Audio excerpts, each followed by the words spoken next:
Perhaps we need some outside universal threat to make us recognize this common bound. I occasionally think how quickly our differences worldwide would vanish if we were facing an alien threat from outside this world.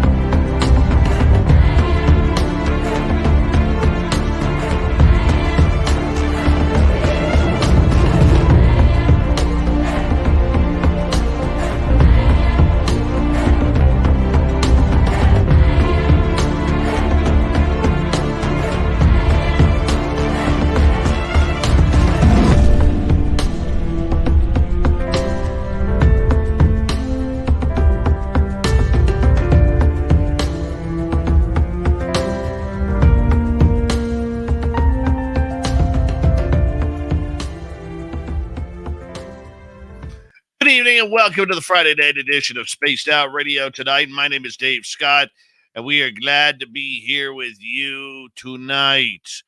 We're going to have an interesting show. We're going all over the place. Consciousness, remote viewing, astral travel, aliens, life after death. Doctors JJ and Desiree Hurtak are here tonight, and we're going to have a blast with them here momentarily. But first, let us say hello to each and every one of you in our chat room so far. We have Ann B in the gold medal position. Sugar Britches taking home the silver. Race Fan with the bronze medal tonight. Hello, Sundance Kid and Robert Lamoth. How are you? Chris 716, Samantha Hazelwood Gray, and Monica. Thank you for joining us. Stephanie Kenny Blankenship. And number 14 in your program from Stockholm, Sweden, starting at right wing, Lars Janssen. Brown Dwarf, how you doing? Hey, Kevin. And Doug Shelby is here. The Doug Shelby has arrived, which means we can officially start this show. Chillgasm, how are you? Kurt M. Laura Lobs. Forrest Louie kicking off the Super Chat tonight. Thank you, Forrest Louie, for the love and support. The Super Chat is a wonderful way to support what we do on this show on a nightly basis, so thank you so much. And with that, Forrest Louie will be signing autographs after the show. Line up to the left of the studio, if you don't mind, to the left of the studio. Marty Burback, see how we are living. How are you guys? Crystal J, Jerry, and Penny Van. Nice to see you all. Jessica McCreary has returned, and so has Annie Svensson. Annie Svensson will be signing autographs after the show as well. Line up to the right of the studio, if you don't mind, to the right of the studio.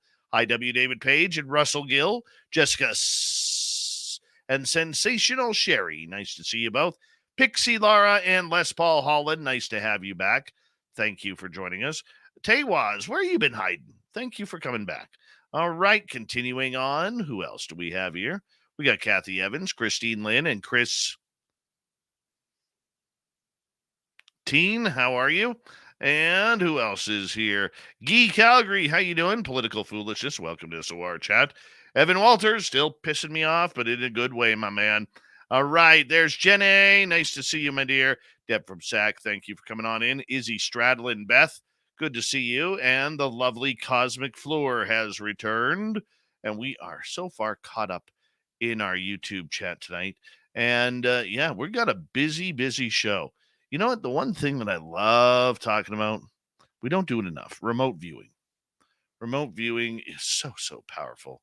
So fun. Hi, Susan Alloway. And we're going to get into that tonight. Doctors JJ and Desiree Hurtak are here. Murtak, pardon me. I apologize. Excuse me. And let's see who else we got going on here. Let me just check here.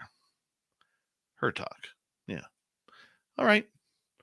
We got 1 minute to go. Let's start the radio side, shall we? That way we can let Bill WD40 into the chat room and lube us up for tonight's show. Deb from SAC, thank you so much for the love with that awesome super chat. Very much appreciate your daily support of Spaced Out Radio. Thank you. And who else has snuck on by? Laura Del Pozo. Welcome to SOR Chat. Thank you for joining us. Hi, Mama Susan. Alien Believers. Nice to see you again. And Susan Andaway once again. Remember, a good way to support this show is by hitting the subscribe button. Give us a thumbs up, thumbs down, thumbs sideways, and ring the bell. Leave a comment after the show because that helps with the algorithms to do what we do. And, of course, you can do some shopping at our website, spacedoutradio.com. There's Bill WD-40 right there. Give everybody a wave, Bill. You're on the screen right now. We love Bill around here. Good dude. Good dude. Okay, we got 30 seconds to go before we're going to launch. And tonight, it's going to be fun. That's all I'm going to say. I wanted a fun show for tonight. Damn it, we got one. We got one. 20 seconds. We are going to rock this joint. Rock it. Dark Protocol. Good to have you here, man. And 10 seconds. Who's going to get our horns up? You guys ready? I'm ready. Let's kick this things off. Hey, Timmy Senor. Horns up. Let's rock.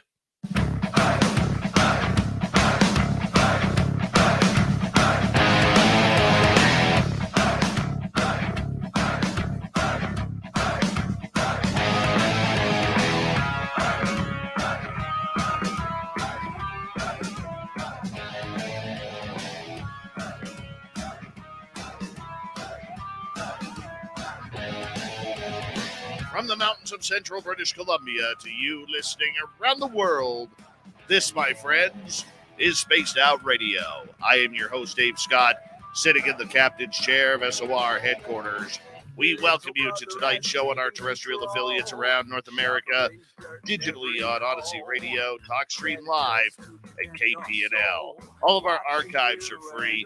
Join us, will you, at youtube.com/Spaced Out Radio. Do old Davey the favor, hit that subscribe button. You can follow us on Twitter at Spaced Out Radio, Instagram at Spaced Out Radio Show, and on TikTok at Spaced Out Radio. Our website, spacedoutradio.com. We have a plethora of features for you. Rock out to Bumblefoot, read the news wire, check out our swag as well. Tonight's show is brought to you by Chive Charities. Help make the world 10% happier by visiting Chive Charities today. You can find them on our website. A great show for you tonight that we've got lined up. Doctors JJ and DESIREE HURTAK talk sound, science, and aliens. We'll throw in a little bit of remote viewing in there as for some dessert as well. How about that? Then in hour number 3, we're going to bring you a great story from Among the Missing with Steve Stockton. Then rounding out the show, little Timmy Senor, our resident Timbit, will be by for the UFO reports. Dr. J.J. Hurtak and Dr. DESIREE HURTAK are social scientists, composers, authors, and futurists. Dr. J.J. is the author of the bestseller, The Book of Knowledge, The Keys of Enoch, translated into 25 languages. Doctors Hurtak are the founders of the Academy for Future Science and International NGO. They have written numerous books together that include the 72 Holy Names of the Myriad Names of the Divine Mother, the Overself Awakening, Pistis Sophia, text and commentary, and much more. They look at everything. Nothing surprises them after 50 years of research, whether it's aliens, ET contact, life after death, remote viewing, consciousness. They are into it all. Let's say hello to Doctors JJ and DESIREE HURTAK. Thank you so much for coming on Spaced Out Radio tonight. What a pleasure to have you here. Thank you. Well, thank you, Dave, for that introduction. We're privileged to be with you. We acknowledge your leadership skills in very difficult and controversial areas of knowledge. Yeah, we're excited because so much is happening in all the different fields that you talked about, whether it's sound vibration, because that's one of the reasons we're on your program, was because we recently came out with a book on sound, and actually the subtitle is Profound Experiences with Chanting, Toning, Music, and Healing Frequencies, and it became #1 on Amazon when it was released in the area of physics of acoustics and sound, which we're excited about. But so many people realize all life is vibration, and that's part of what we're talking about tonight, whether it's remote viewing or aliens. As a matter of fact, we wrote really one of the most important books, we were told, on remote viewing with Dr. Elizabeth Rauscher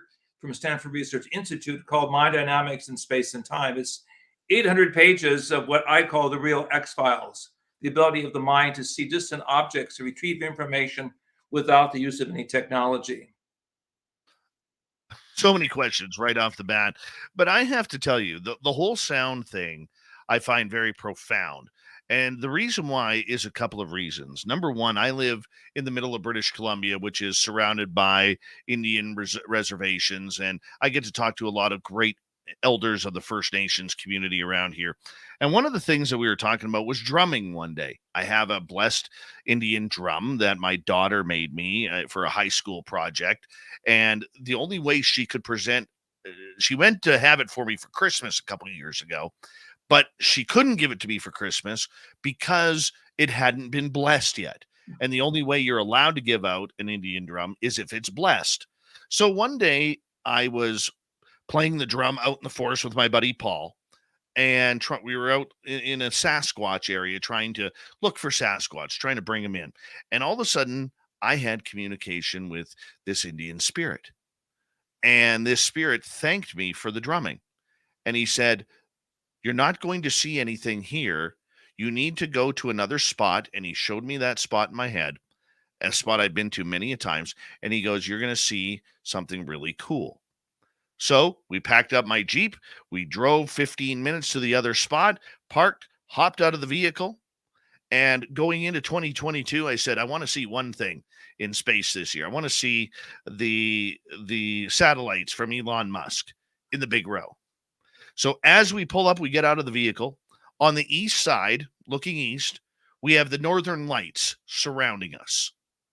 And when we looked west, here comes Starlink throughout the sky. And I took that to be very profound. And when I talked to one of the elders here, I said, "What is the power of the drum? What does it mean?" And he pointed to his heart. And he said, "David, everything has a heartbeat.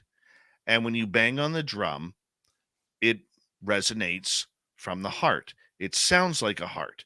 Everything from trees to animals, to the bugs, to the dirt, to the rocks, everything has a heartbeat.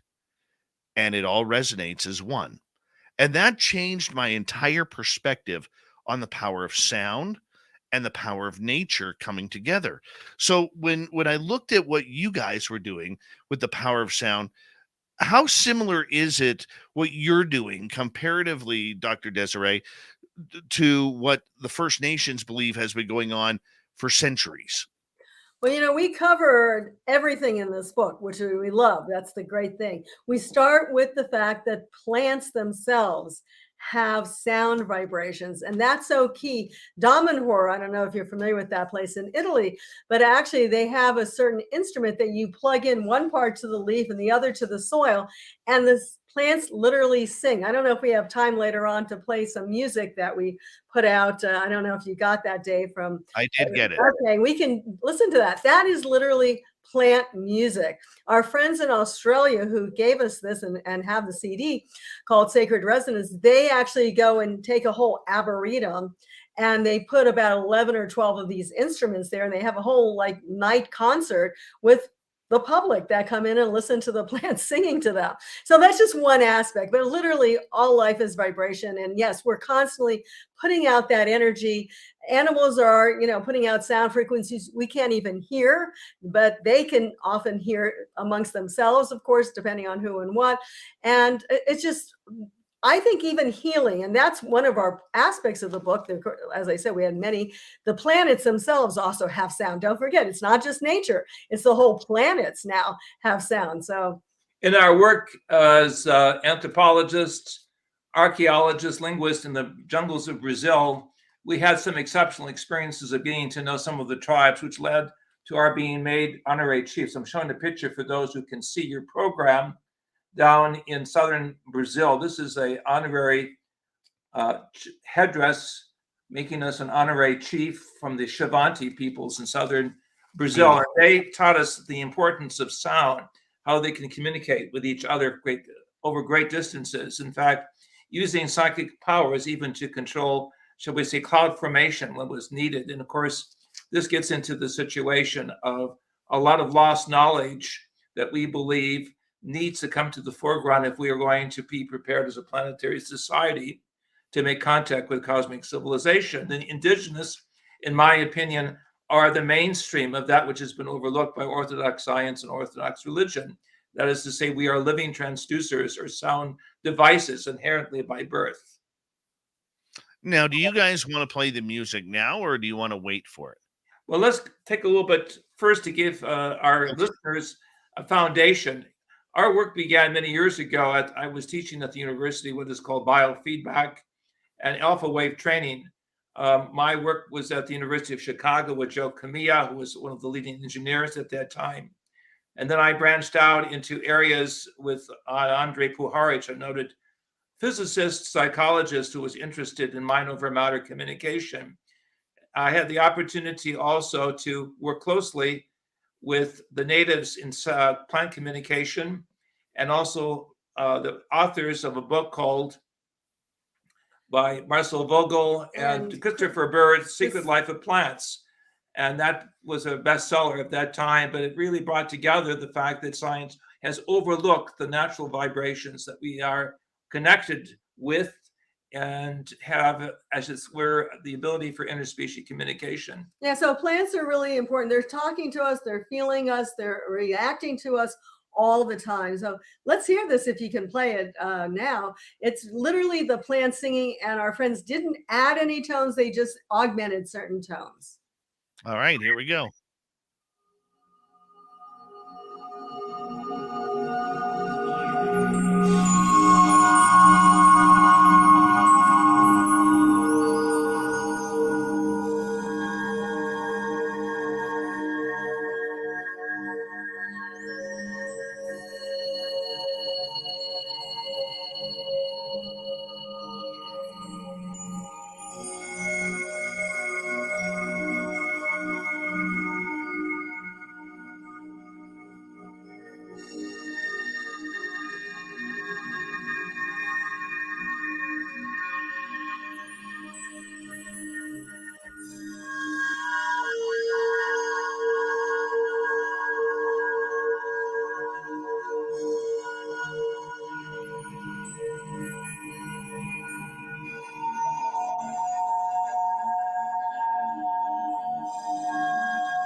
So that's literally the plants speaking to us, singing to us.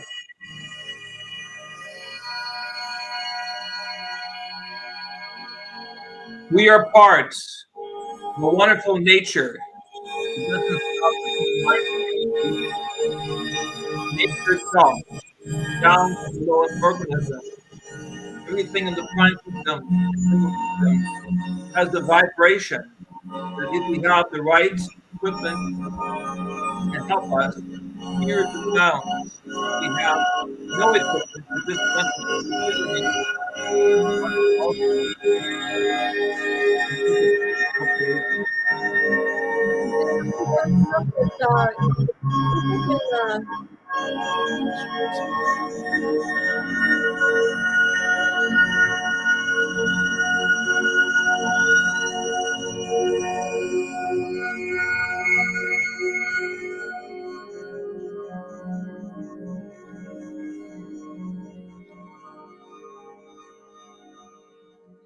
Yes, people can tune in a variety of ways. And they can get that particular song. There's a whole page on our publisher's website, which is Sacred Stories under sound, so they can get some of the sounds that we've done. Because, of course, we've done music all along, and music with Steve Halper, and we just released a new album called Sacred Ciphers of the Divine Mother. But if I can just go on to say, what's exciting is that, you know, our body is the same way. It's interesting to see it in plants, but our body, in fact, there's a company, it's a stock market company, is for healing and for health. It's been approved by the FDA, that's the Food and Drug Administration of the USA. It's called NovoCure.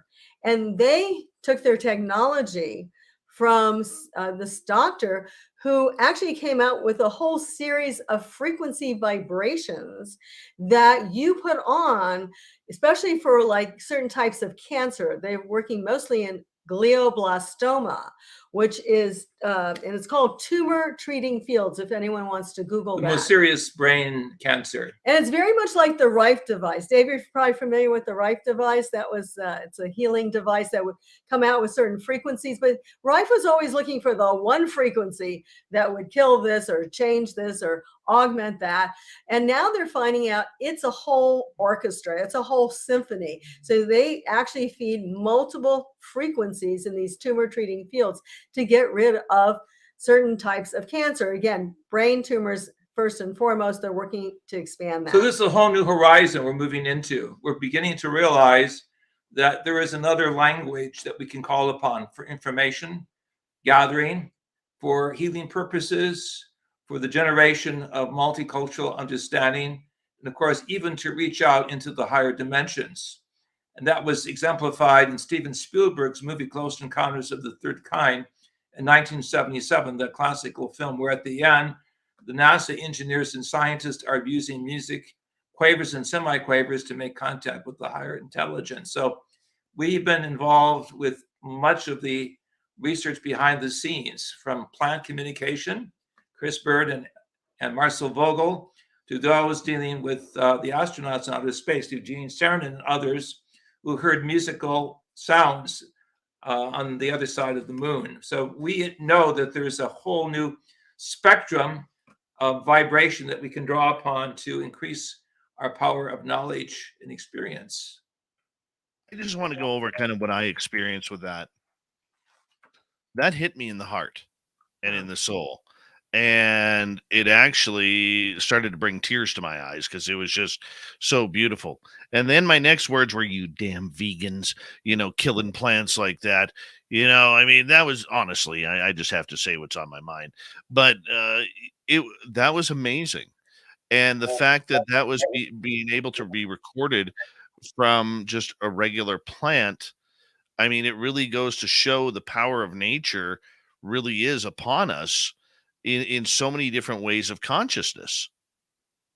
Absolutely. And so, yes, I know. I was thinking the same thing. People aren't going to want to eat vegetables anymore. You can't eat anything anymore. Everything is, well, we can live off of light. That's what we hope to But do. life itself is an orchestration. And we found out in our archaeological work in Guatemala, Egypt, and other places that these ancient structures also vibrate if you hit a certain tonal frequency. Right. That's what I was going to say. When you got there, and actually I've seen Starlink launch a couple times as well, because we're here sometimes in Sedona and you can see it in Posse Grounds right there. And we've been there when they've launched it. But that's so exciting. But basically, there are certain places and certain spaces that really augment the energy completely. So it's very, very important to realize that, going to the Great Pyramid, we've done this actually. In fact, we've recorded sounds inside the Great Pyramid. We recorded sounds and even written papers on the sound frequencies inside of the temples of the Mayan, especially Chichen Itza area like Kukulkan Pyramid. So we believe that, the ancients understood, and that's why I think this Native American came to you in that altered state to say there's certain places and states that you can literally augment the energy there, not only for yourself, but for the opening to other portals of ascension. We're sitting here before a major art piece. It's a mandala where you see the spokes and you see the different geometries to illustrate our work that is making use of what I call musical linguistics, the ability to use certain sounds to activate the energy points of our body for healing purposes, for communication of mind over matter, and also to understand the importance of why these sacred symbols or geometries are found throughout the world, be it the indigenous in Ecuador or those in the areas of Southern Africa, or for that matter, in Australia, there's a connecting link that we've overlooked, which I consider the biomusical frequency built into our nature. So what Dr. Hurstak's also saying, and some of you may know this as cymatics, and this is in our book, but it wasn't done by Hans Jenny. He's the famous person who did that. But this is by our associates who also did that CD you just listened to, that one musical piece. And basically it shows that sound can create various geometries. And I think that that's so important, because we always think sound is sound.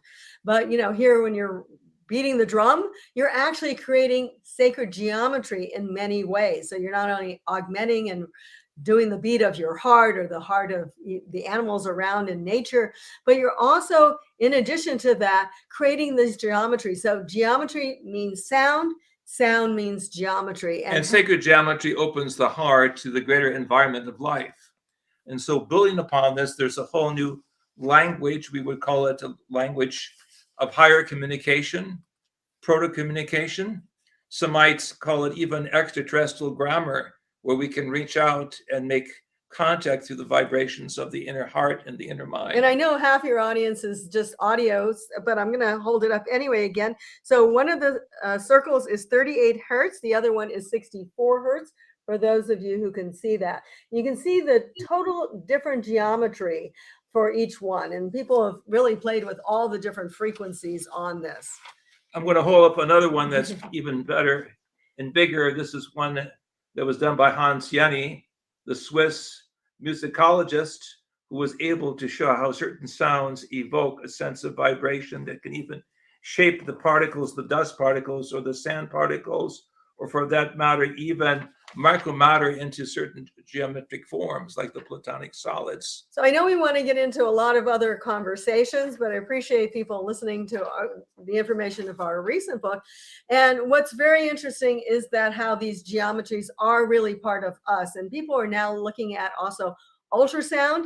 In fact, we mentioned there's something called Sam Sport, which if you have pain, they sell something that's an ultrasound frequency that helps to vibrate into your body.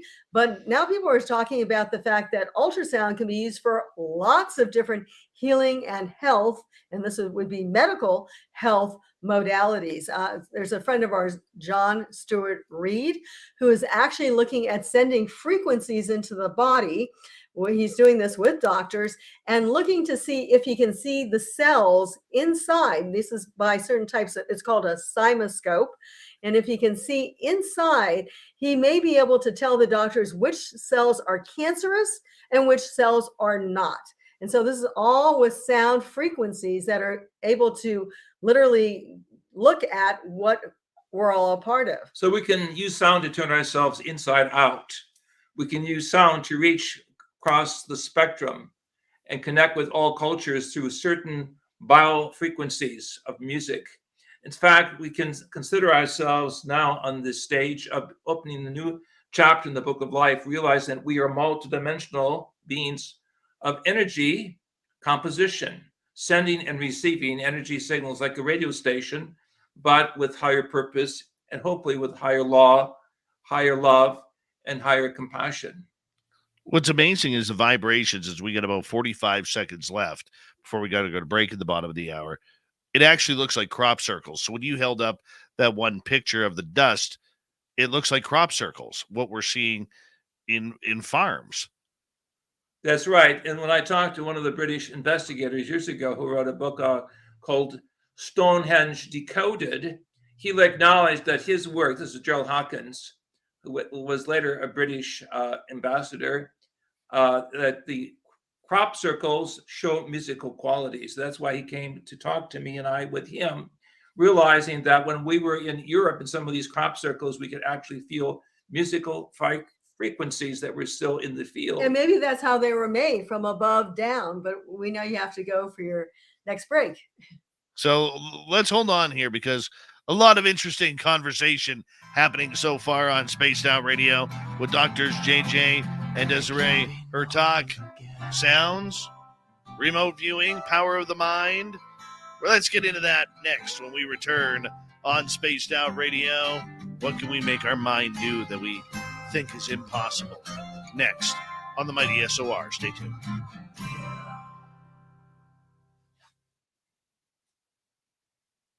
All right, we are clear.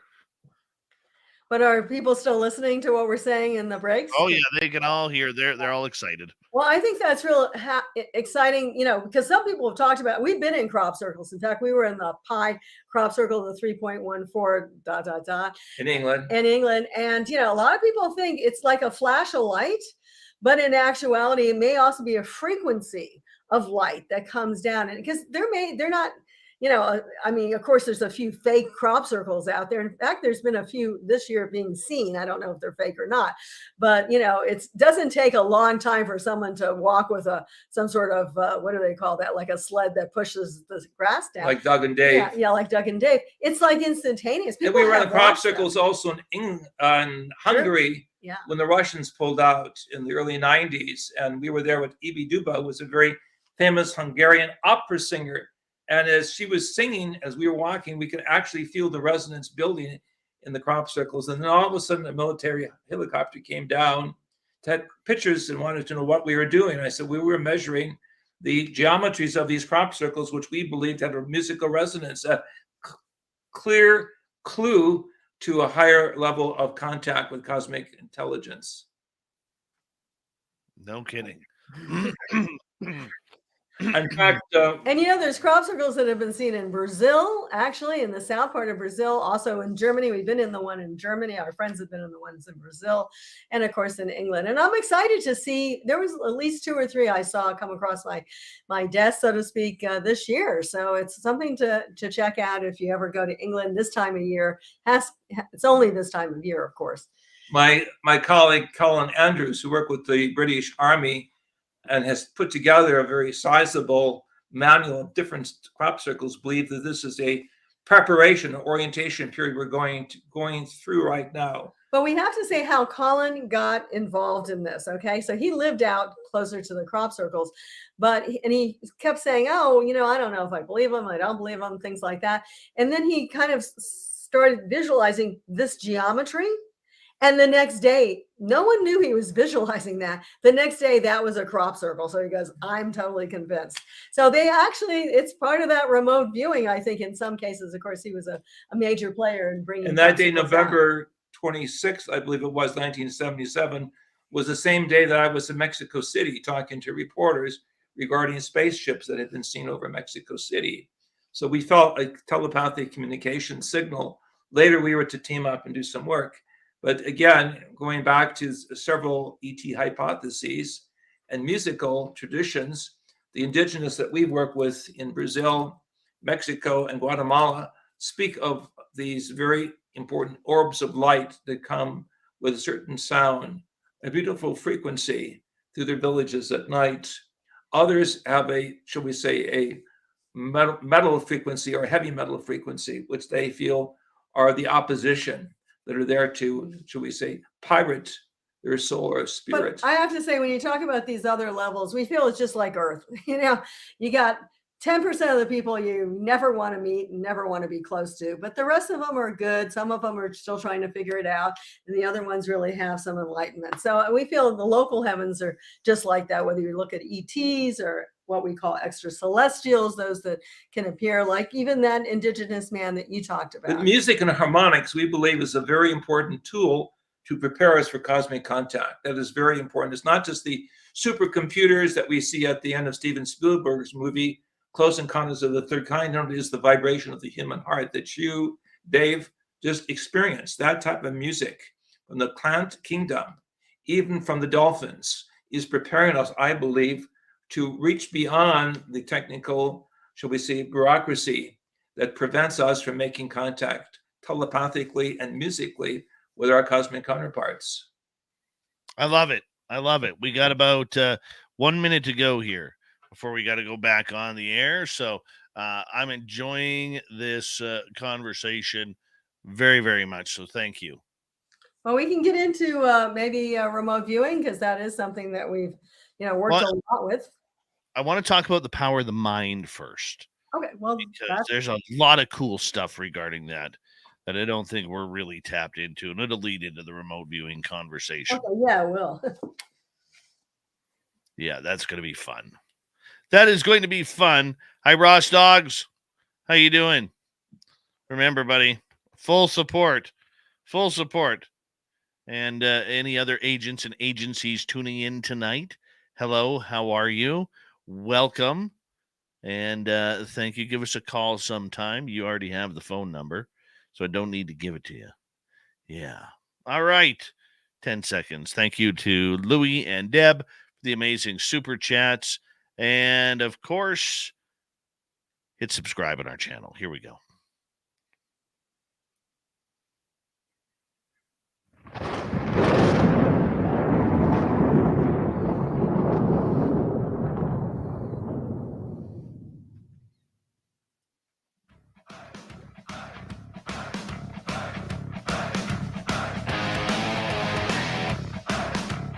Second half hour, Spaced Out Radio is now underway. Thank you so much for joining us. My name is Dave Scott. Very much appreciate you. Reminder to all of you that if you missed portions of this show or others, check out our free archives by going to youtube.com/Spaced Out Radio. Do old Davey the favor, hit that subscribe button. Our website is spacedoutradio.com. We have a plethora of features for you. Rock out to Bumblefoot, read the newswire, check out our swag. Follow us on Twitter at Spaced Out Radio, Instagram at Spaced Out Radio Show, and on TikTok at Spaced Out Radio. Here we go. We continue on with Doctors JJ and Desiree Hurtak. We're talking about the power of sound, the power of the mind. And thank you so much, Dr. JJ and Dr. Desiree, for joining us. I want to get to the power of the mind here because, there are so many things that we as society have tuned out. We've forgotten how to use the majority of your brain over time, whether it's consciousness, whether it's past lives, whether it's intuition, summoning, or telepathy, another big one. How have we forgot this, and can we rekindle all of this? Well, Dr. Tech in the first parts talked about our work with the Xavante Indians. These are indigenous peoples in Brazil, and they actually sleep together. I have to say that they have like 20 people, just like you used to see with in their huts Dancing with Wolves, and they all slept together. Well, they still do that. And it's interesting because when you meet them, then they give you this little kind of wristband, which is just made out of rope.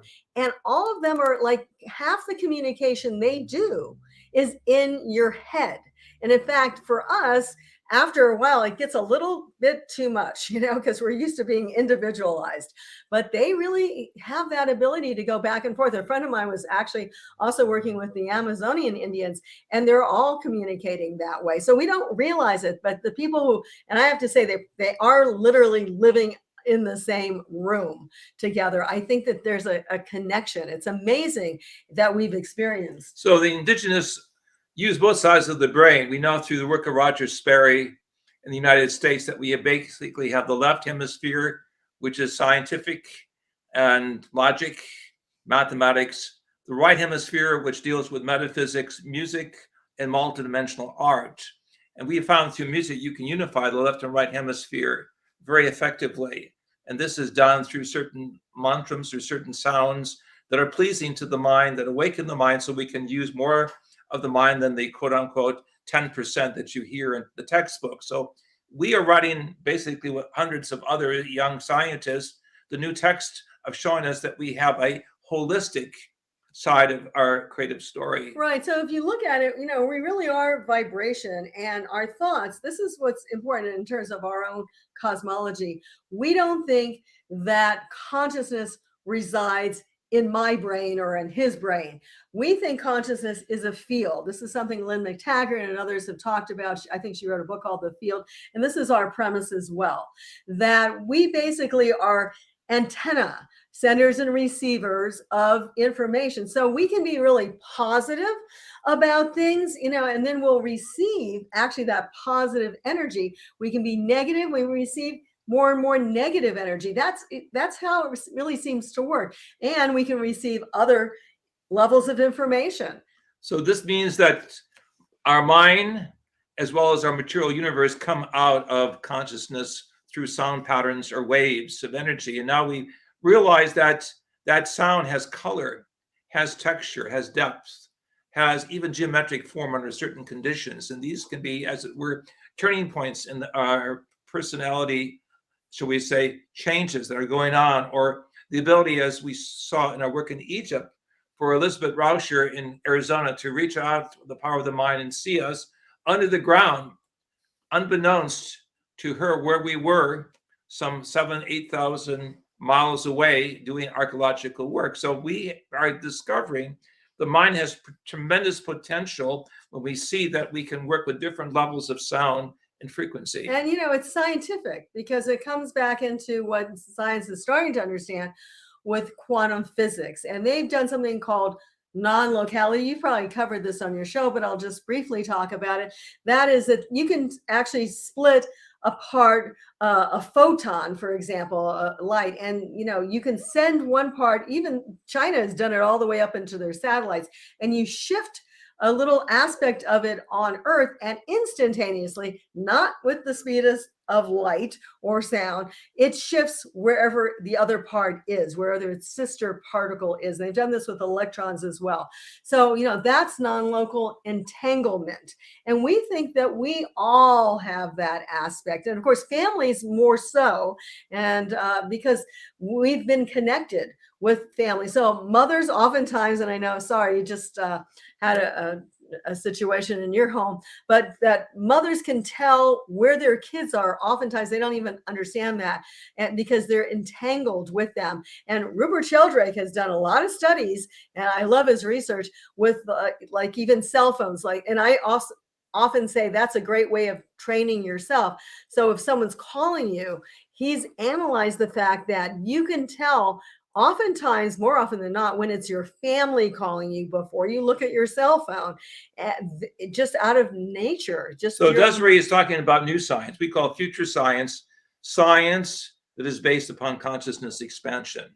Old science is only on one side of the brain, the mathematical reproduction, or shall we say, manipulation of data, pure data. But we're looking at something that deals with the energy field behind data. Yeah, so you can tell who's calling, and that's a good way of even training your mind for remote viewing. Don't look at your cell phone, think of who's calling you, and then see if you're right, and keep doing it over and over again, and you'll be able to remote view. So we have basically two minds. Mind one, which is the traditional mind that's hung up with data, with facts, figures, and mind two, the higher mind that is dealing with the holistic energy field surrounding not only your body, but the planet itself. The way the mind works, how do we gain control of it? So that way we could find those elusive, I'm going to call them fun factors that we're missing out on. You know, like I would love to be able to telepathically send you a message and say, hey, guess what? I'm not wearing any underwear during this show, or something along those lines. I would love to be able to do that. You know, I think it adds to the fun, or to be able to communicate a lot clearly with those on the other side. You know, something along those lines. How do we clear our minds for that? Well, the first thing is you have to know you can do it. And that is first and foremost. That's number one.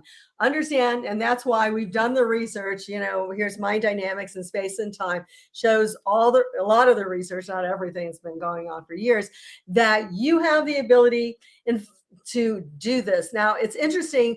SRI, Stanford Research Institute, had Hal Puthoff and Russell Targ at the head with Ingo Swann, and they wanted to do more. So they were looking for very top-minded people. They had Pat Price. They brought him in for fun. Pat used to look for Soviet submarines in the ocean, and he would have a map on the wall, and he would just pinpoint him. That's something that he just liked to do.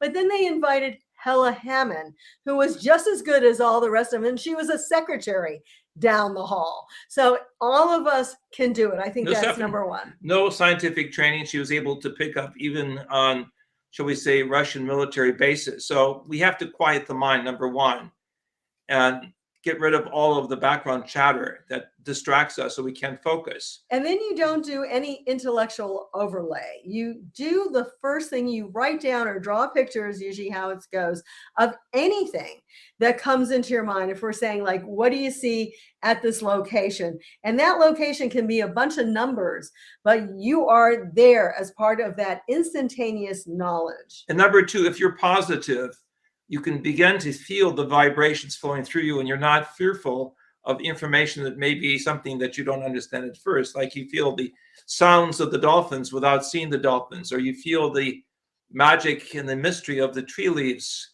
in the background. And you begin to realize that you have a higher sensitivity that goes beyond the five senses. You begin to work with the sixth sense, which is multidimensionality. And finally, you begin to train yourself so that you can begin to, shall we say, organize through sacred geometries or energy, artistic ideas, how life fits together like a mosaic, like we're sitting in front of right now. We begin to see beyond the curve.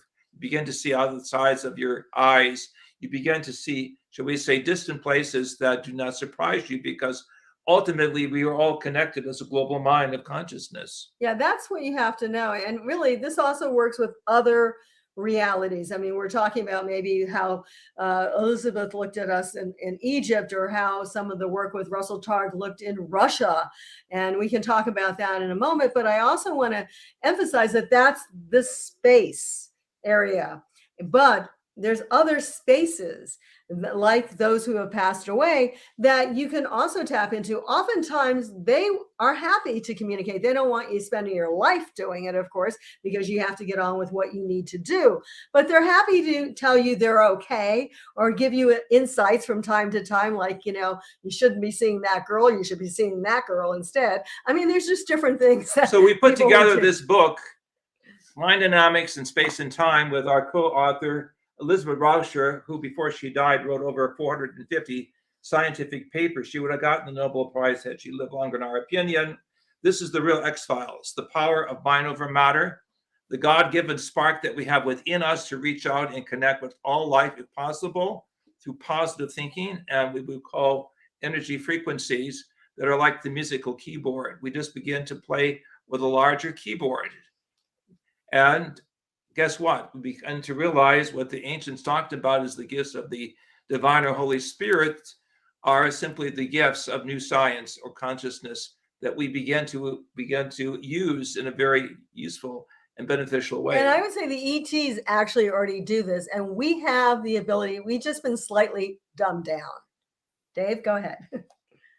Well, so many questions.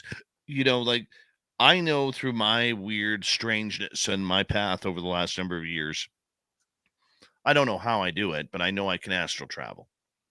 Don't ask me to explain it. Don't ask me to teach it.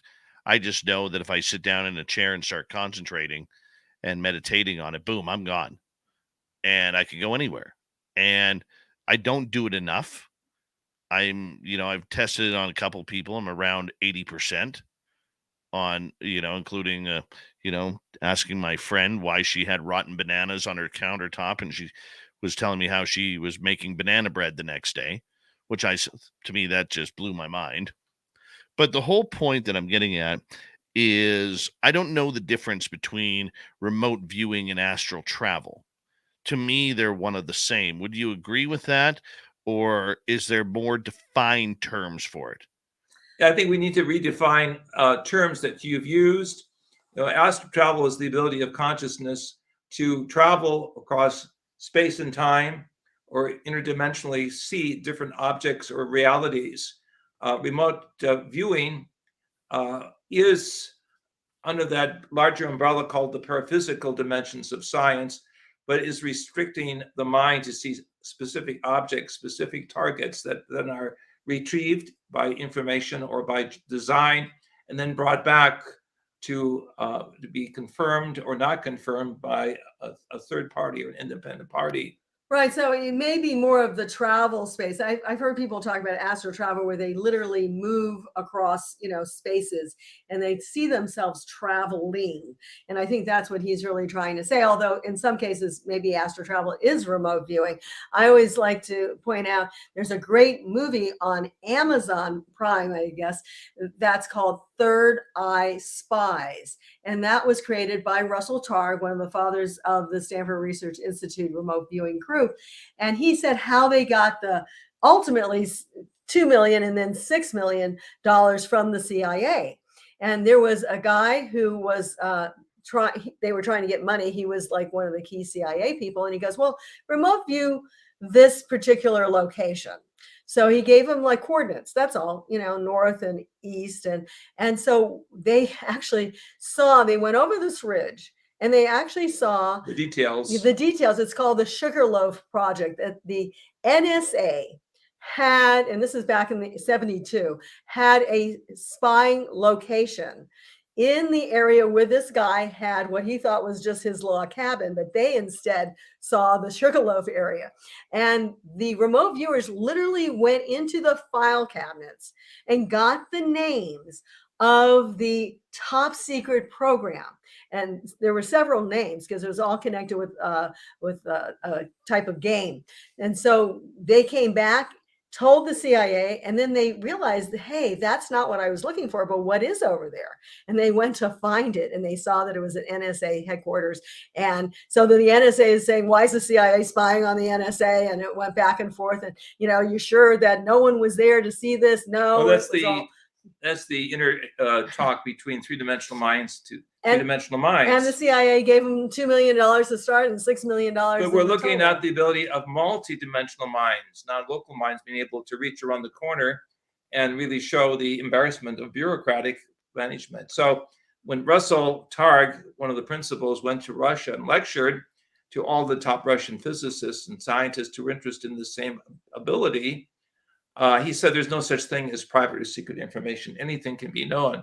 And when he said that, he told me he could feel a pin drop in the Russian auditorium. Well, one of the things that Russell did with Hella Hammond while they were sitting in at Stanford, California, Stanford Research Institute, is actually she would draw, right? And she would talk about what she was seeing. But she literally took a walk through the Kremlin, and she described pictures, she described doors. She didn't describe people so much because that's even harder to figure out, but she was pretty accurate. So I don't know, I would actually side with you a little bit, Dave. I think astral travel and we'll say remote viewing is similar, but I think you're a little bit more conscious maybe in being able to talk more, maybe not, on the remote viewing scenario.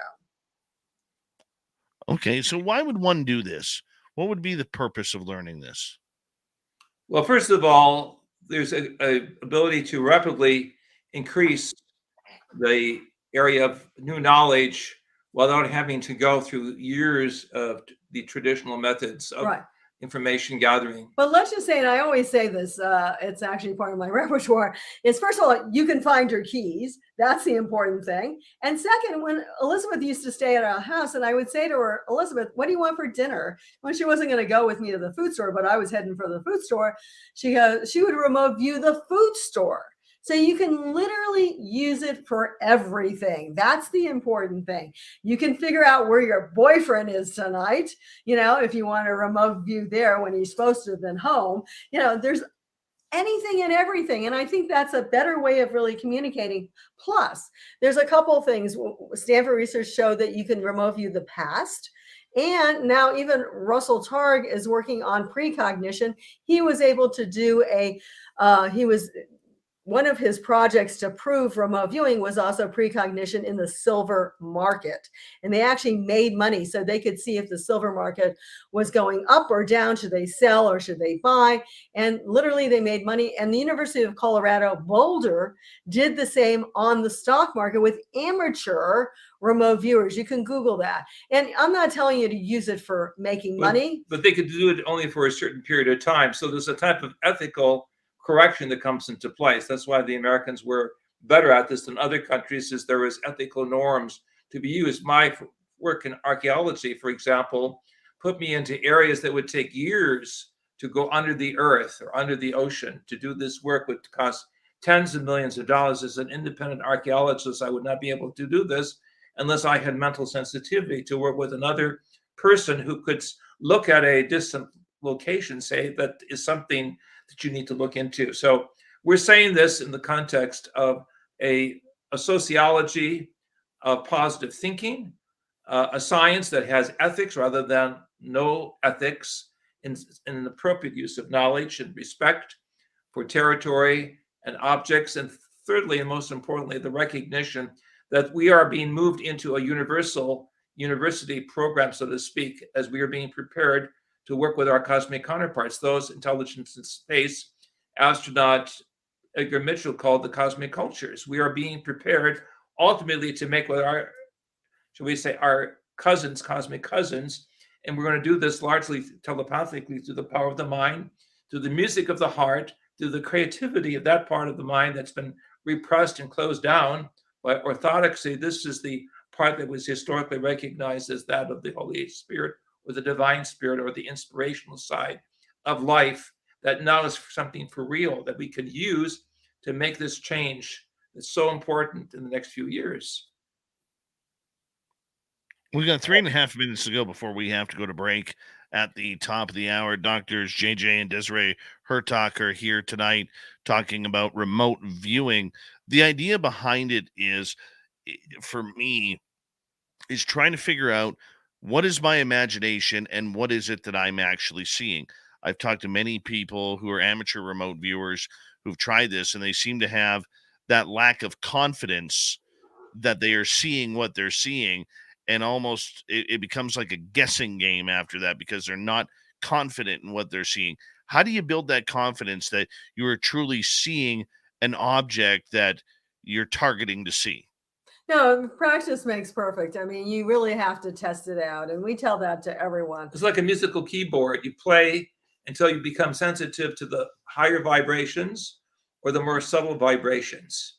And you begin to build upon an inner sense of love of what you're doing, understanding that your mind and your body are basically multidimensional. This is the greatest breakthrough since the splitting of the atom, that we are multidimensional beings, that we can be here as well as not here in other dimensions. We call that being in the local self and the non-local self. Being here in this dimension, three-dimensionality, but having a passport to the cosmos, being able to go into the other dimensions. Again, this requires a sense of dedication to, I believe, the human race and to the divine source.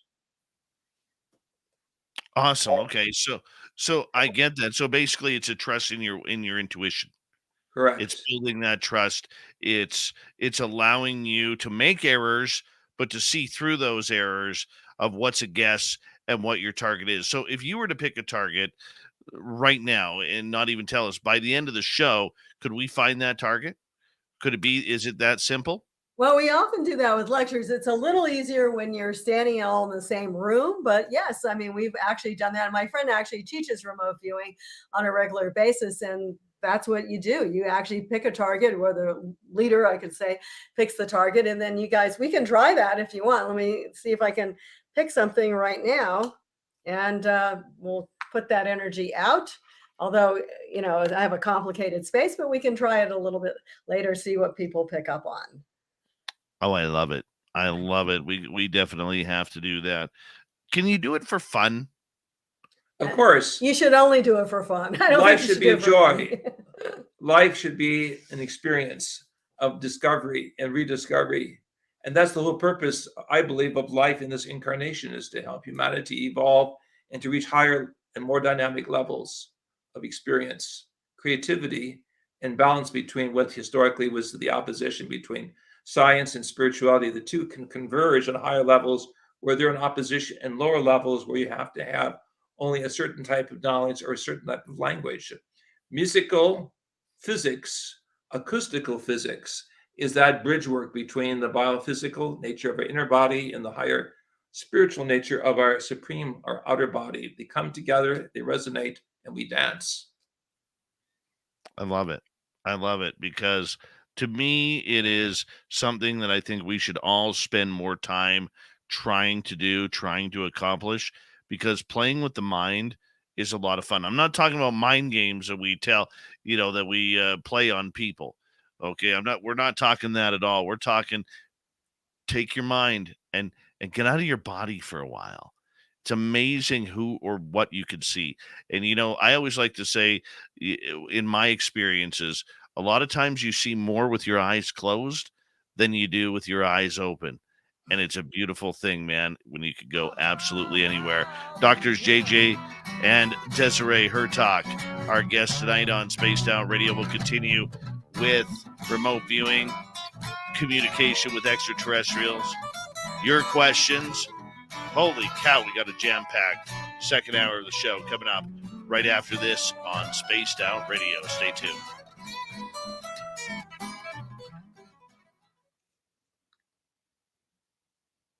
You guys having fun so far?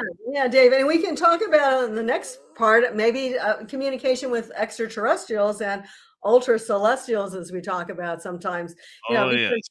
That's where we're going, actually, on all of this. I think we're going to be, I call it peer to peer with extraterrestrials, and if we don't do that, then we're actually going to be, the we'll say the Spanish, being conquered by the Spanish will be the indigenous. I'm going to take a quick break. I'm going to put you guys back in the green room in case you need to take a break, and we'll be right back here in a couple minutes, okay? Okay, thanks. All right, there we go. Be right back, audience. Stay tuned. Hi, Sovereign Farts. How are you? Be more Dan. Good to see you.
Oh, thanks.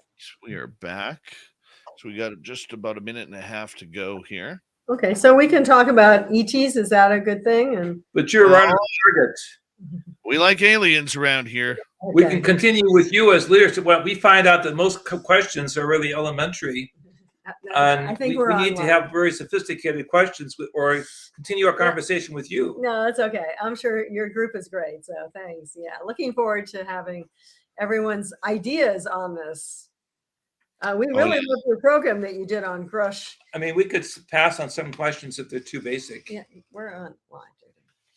Yeah, well, our audience is pretty astute. Yeah. Yeah. And I edit all the questions coming in too. Yeah, so you read the chats. Okay. Don't you worry. Anyway, but all right. I'm just saying hello to everybody here so far. You're on live, too. We love your audience. I think it's fabulous.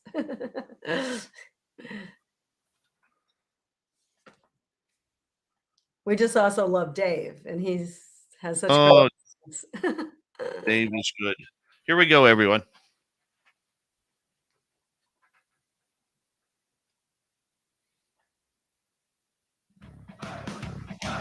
You're listening to Spaced Out Radio with Dave Scott.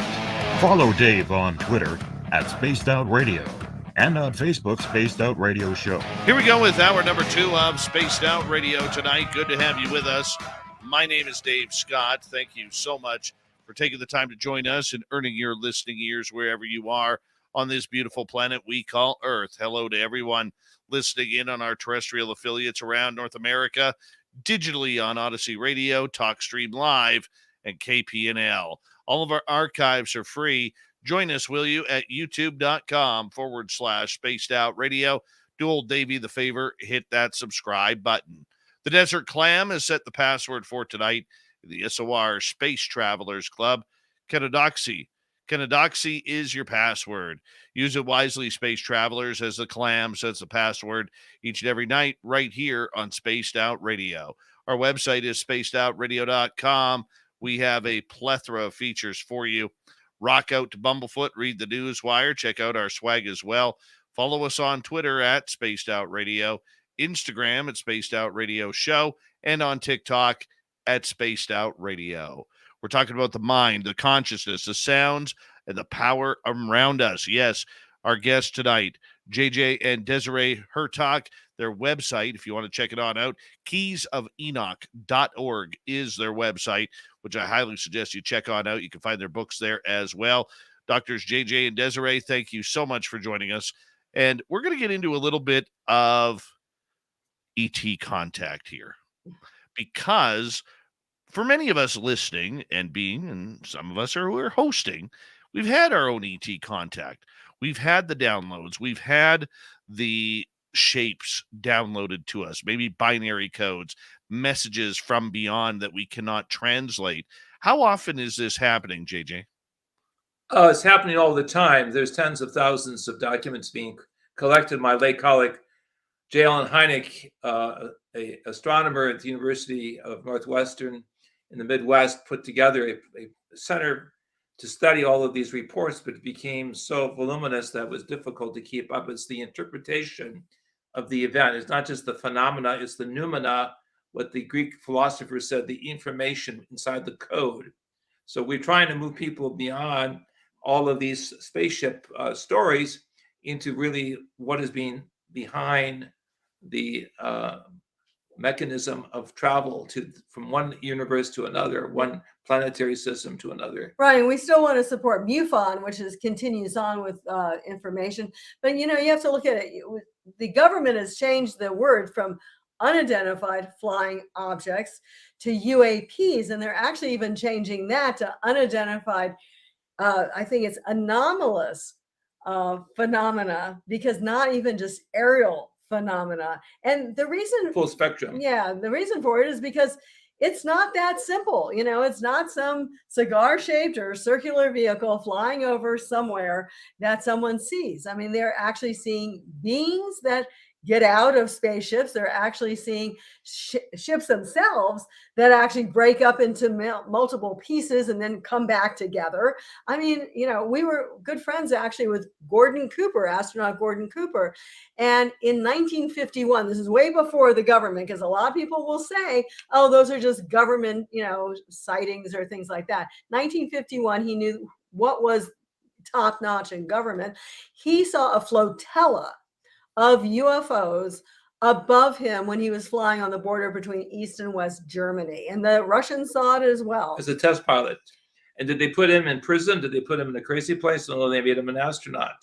So they clearly know, we feel the government is totally up on it. Not everyone, of course, in the government. In fact, most of the elected officials are the ones that are kept out of the information. And I know you did a great program just a little while ago on Grush, David Grush, who came out with the fact that when he was at the UAP task force, this is the official government task force, they were not giving him the information. They were not giving the information to the task force, nor are they giving it to Arrow now. So this is a problem, of course, but, we say, the government can wait for as long as it wants to. Of course, we'd love to see things coming out yesterday, but, people are getting the experience right now themselves. So many, many people, we work in Mexico. Many people have seen extraterrestrials. I'm from Florida originally. California and Florida are the two places where people see vehicles all the time. So it's just, so this requires an expansion of consciousness, the ability to look at the big picture rather than the picture of only technology. We have to be able to look at mind-to-mind contact. Spiritual dimensions, yes, they do exist, that might explain the inner dynamic of healing power of consciousness, as well as the ability to speak in foreign languages or speak in tongues, like we are told in the book of Acts, the New Testament, glossology, the speaking the different languages.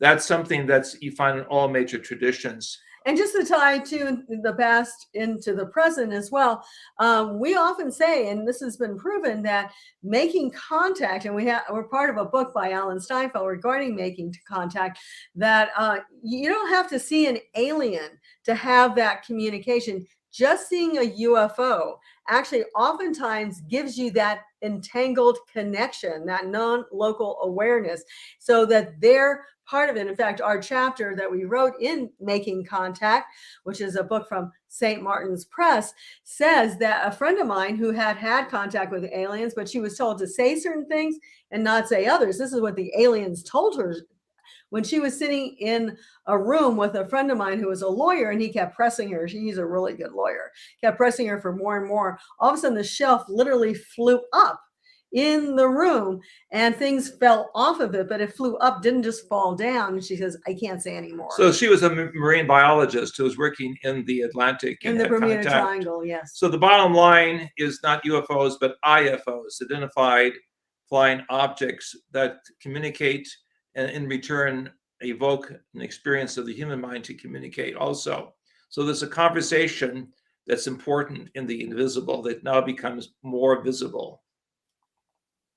Very understandable. But how do you control what species or whom you're contacting? Because for a lot of people out there, they just want contact. If they've never had contact, they want to have that experience for themselves. But you got to be careful what you wish for. Absolutely.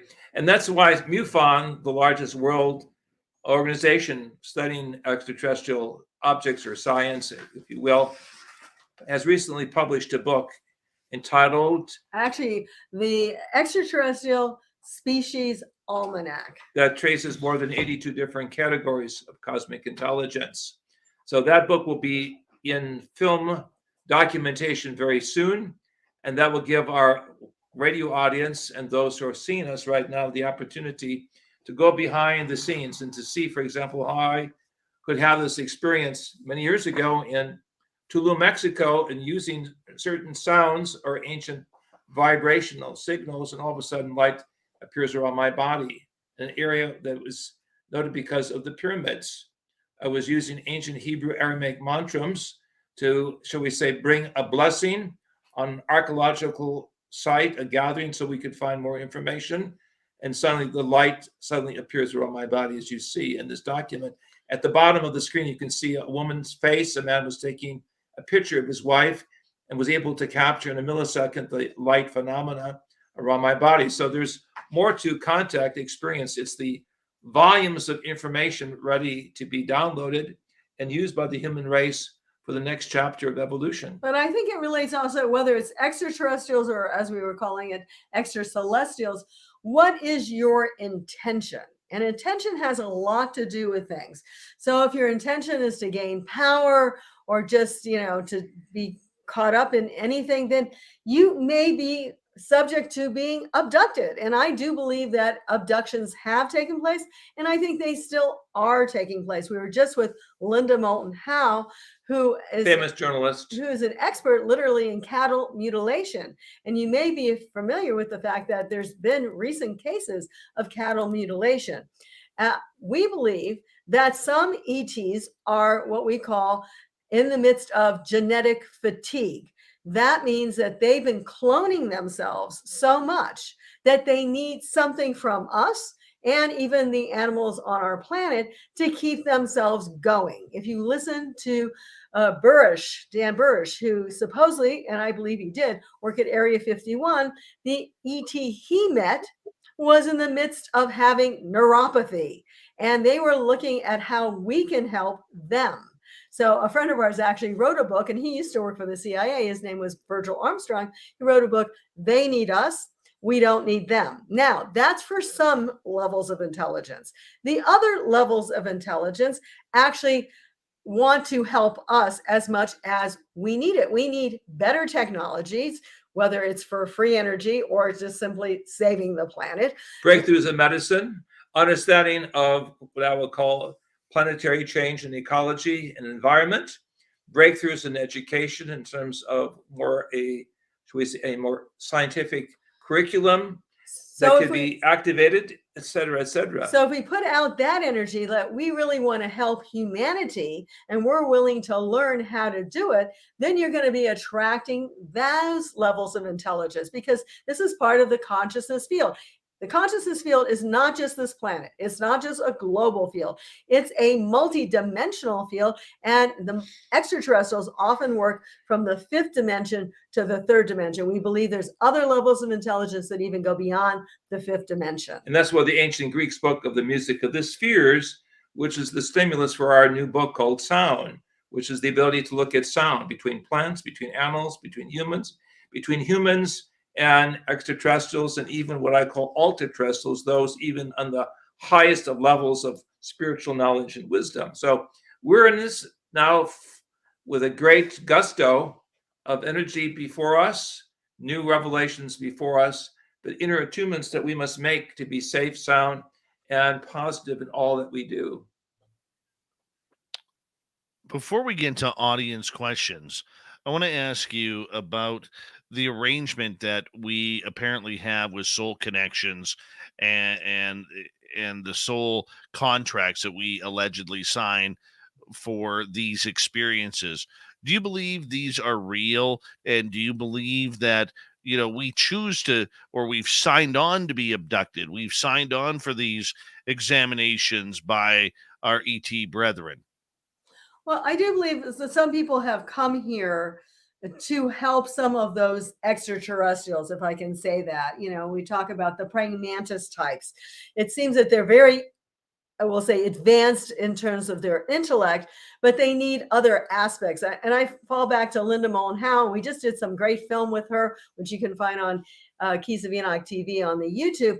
But, she basically feels also that in some cases, they even want to understand how we have souls. So you can imagine if one of these intelligences could incarnate into what we would call the Adamic species, that's male and female, that they would be learning and being able to share some of that with other intelligences. So I would think not so much on the abduction level of getting our sperm and egg. I think some of that is really, again, to help them, but I don't know if we've signed on to some of that stuff. But it just to have the experience of what it is to be here, I think some of them have signed on to that. In the book I wrote in 1973, you can hold this up for the audience. Oh. Keys of Enoch, I go into great detail of showing how there are multiple levels of incarnation And not all have the privilege of a higher education, but those who have, and having the ability to have communication skills, learning skills, business skills, have a great incentive to help humanity. And in that sense, our planet is a schoolhouse for the souls to evolve.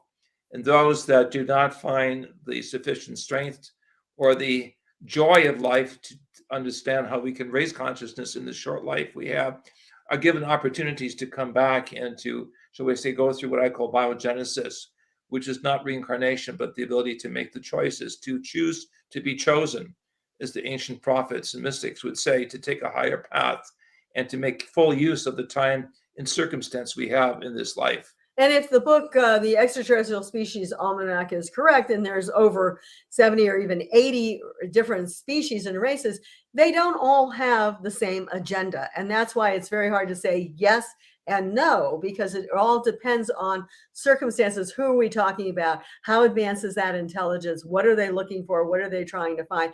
We were very good friends with a person named Elizabeth Clark, and she was in South Africa. And she was literally romanced by an alien who lives in the area of Centauri system, which is the nearest star system to us. And she was told in the 50s that was the nearest star system, and she wrote about it. And we didn't know that in the 1950s when she had her experience. So we can consider it being very accurate. But he actually said that his species used to live around here on Venus, Earth, and Mars. And because of the sun and its, we'll say, instability, they had to leave Venus, and now they live in the area of Alpha Centauri. And they came back to get certain people like her, and he was a beautiful guy, and she had fun with him. And I saw her notebooks, and she had Russian, German, British, and American scientists and investigators come and put her through the test to see whether she was telling a big scientific no-no or she was really in touch with higher intelligence. But supposedly he took her to his planet, and there was a couple other people on the spaceship, and they talked about things. And then she had a baby there, and then they brought her back, and she said, could she stay there? And they said no, because actually the heart rhythms, that's very interesting, you started with the drums, was different, and it would actually not allow her to stay there permanently and then come back, because it just didn't work that easily for people on Earth. So what is needed now is a new sociology and psychology to give people a better understanding of our role in the greater universe, what is called in the Keys of Enoch the higher evolution, not just the human evolution. We're going from humankind to space kind. We're making this big leap, but it requires a sense of inner dynamics, of positive thinking, positive spiritual understanding of the greater plan of the divine source, and also a sense of equity, justice, and ethics, that all should have the opportunity to be able to reach out with the power of the mind and to enter into dialogue with those that work for the benefit of the human race, not against the human race that will be, shall we say, misguided by forms of intelligence that would like to kill us off by our own naivete. Is humanity ready? Humanity better be ready, because we're going through some awesome changes. And biospheric collapse is possible. The use of super weapons at our doorstep is now a reality. We have a situation, of course, of division according to social norms and cultural background that overlooks the human harmonic, of what the ancient mystics called pax et concordia, which means peace and harmony. We've overlooked really the textbook of the great minds and thinkers from ancient times in Greece and China and ancient Israel that understood there has to be a norm of understanding that we're not alone in the universe. We're part of a cosmic family. We need to grow up, and we need really to have the ability to stand face to face, as I'm sure you have done also in some unusual circumstances, and realize that we have opportunities that we must seize out of love and joy and participate with a greater sense of human understanding rather than draw back into fear. But I have to say, I don't know if you ever did a program on Haim Eshed. He was a general in Israel, and he says that he was, we'll say, he knows the programs that the U.S. and Israel and other countries are working with. And supposedly they have even taken some of our, we'll say, astronauts to Mars and other places. These are the aliens. But when supposedly they wanted, the US government and others wanted to say more about them. And these are not just everybody in the government, but the ones who know about it. The ETs say that we're not ready. And of course, I love Stanton Friedman said, they're not interested in us. Who was a Canadian, by the way. Yeah, oh yeah. It wasn't interested in us going into space because we're like, our favorite pastime is tribal warfare, and they don't really want us there until we grow up. And I think that's part of the truth, of course, that we really are, having to get beyond some of our warfare nature to be able to go out into space. Why would we want to start bringing that whole thing out there? They don't need that. Oh, I agree with you. We got 3.5 minutes to go. Let's get to some audience questions here. Starting off with Dr. Robert Steers, who is asking, going back to the beginning of the show, how do these sounds correlate with brain waves? Oh, absolutely. Now that's what we pointed that out in our book. Of course, we actually like to emphasize the alpha wave frequencies, and we feel that there's the Schumann resonance around the planet, which is 7.8, and that also resonates with the alpha waves, and that really brings about deeper meditation and a contemplative awareness. Dr. Huertak used to teach one of his courses was meditations is in the theta and the delta, as well as alpha. But we're talking about the expansion now of alpha into the gamma, which is the most exciting part that we found in our contact with indigenous elders or shamans who are able to reach into a higher state or higher frequency. Right. So we were talking about, there was a research done with Tibetan lamas as well, with the whole brain cap and everything, and they expected them to be more like into the alpha or the theta, which is the dream state, but in actuality they also show that they were in the gamma frequencies because that is concentrated awareness. So it's interesting. Basically, I think all those frequencies are, first of all, they're constantly in our brain. It's which one we actually emphasize that gets augmented. And associate here, we were talking just tonight, was saying it's also where the frequencies are augmented in our brain, if it's in the frontal or in the mid or the back. Frontal would be the gamma, and the back, of course, is the theta. And the middle often was the alpha, some of the researchers. And people who have an enhanced alpha in this sense, maybe sometimes even see angels. That was one of our friends, Dr. Or cosmic engineers.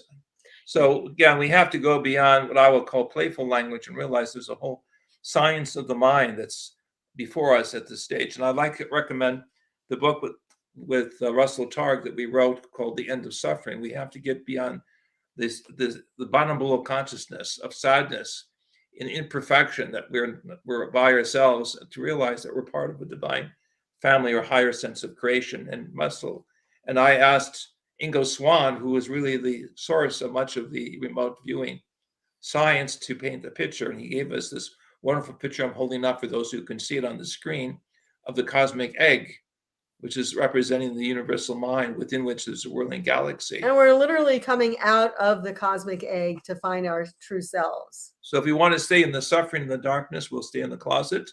If we want to beam the light and be a light onto the nations and understand the greater sense of co-creativity, we need to invoke the powers of the mind to see in multicolors, as well as to think in sacred geometries, as well as to feel the joy every day of our incarnation of why we're here, as futurists, as educators, as healers, as, shall we say, activists of a whole new sociology. Well, there needs to be a lot more healing going on right now, because this world is screwed up. Screwed up. And hopefully you're right on that, because I think we all could use a nice cold beer and just some cheer as well. Just to calm things down. Dr. Desiree and JJ Hurtak, we have them until the top of the hour here on Spaced Out Radio. We are going to continue with your audience questions. If you're in our chat room, or if you're on Twitter at hashtag Spaced Out Radio, listening on in, shapes, symbols, and so much more on Spaced Out Radio. We're going the distance tonight with a lot of good stuff. Their website, keysofenoch.org. We'll be back with the second half of Spaced Out Radio next. Fun times. Fun times. Good stuff right there. All right, 1 second here.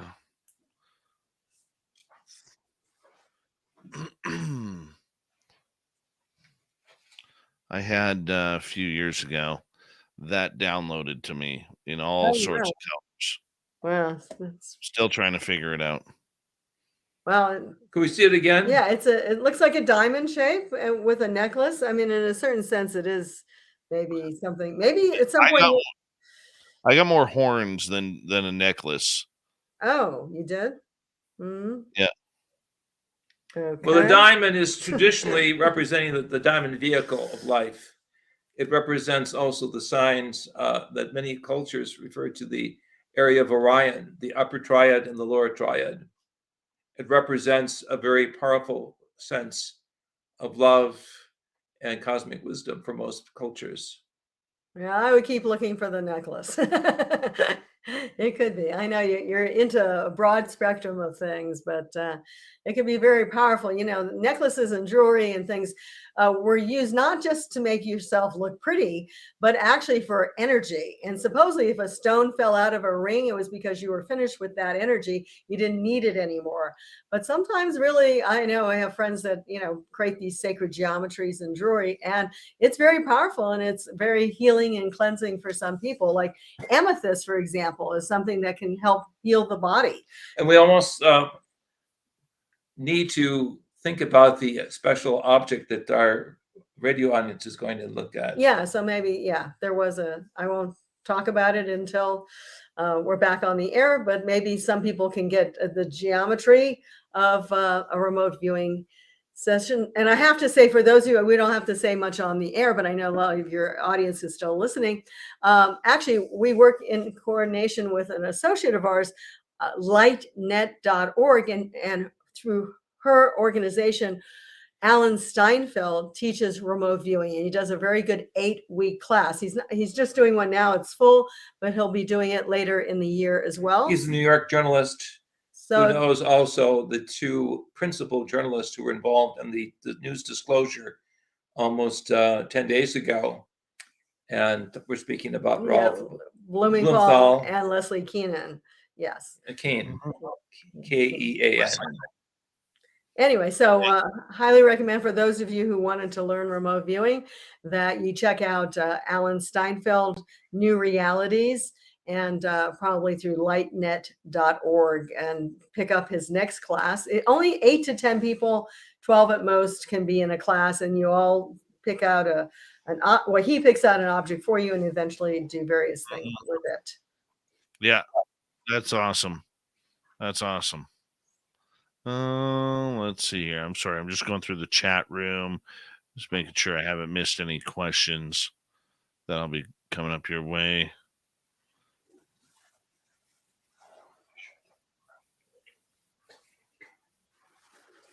So we can ask the people to maybe put in their chat link what they think the color is and the shape. That would be the best way, right? Yeah. Yeah. Whoever is is anybody practicing the remote viewing on the target? See if there is first. We got to get through the delay here first. I'm basically holding it in my hand, even if it's just the to me it felt like a dice, like a die. Fine. But not a dice. Something like it. I think I was more practical than that, but probably made that way. Anyway, all right. Well, you let me know. Let us know, Dave, if it's something. Jessica got silver round. Monica got a red square.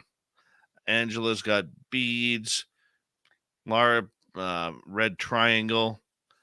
Sarah, white wind. Dead fish, a key. Pencil sharpener, keychain. Saw a duck talking to a tree. I don't know what that means. So we got quite a few. Okay. I think the Well, should I say anything? Or you want to keep it to just this private conversation? Travis got a bowl that's white. I think that was the coffee cup, but that wasn't it. It was my white coffee cup. Actually, the first person was very accurate, actually. Silver color and round. Good. Oh, wow. Hold it on up. Okay, no, it's a pen. Oh, very cool. Silver and round. And that might have been the die. Round. Yeah. But really, if anyone's interested, just practice it even with your cell phone. I often say that if you don't want to, do a class. Hold on 1 second. Here we go. Okay.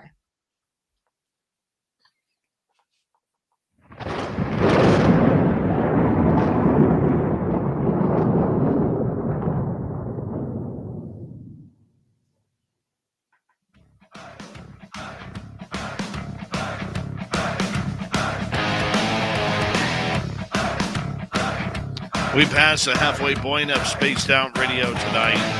Good to have you with us. My name is Dave Scott. Very much appreciate earning your listening ears.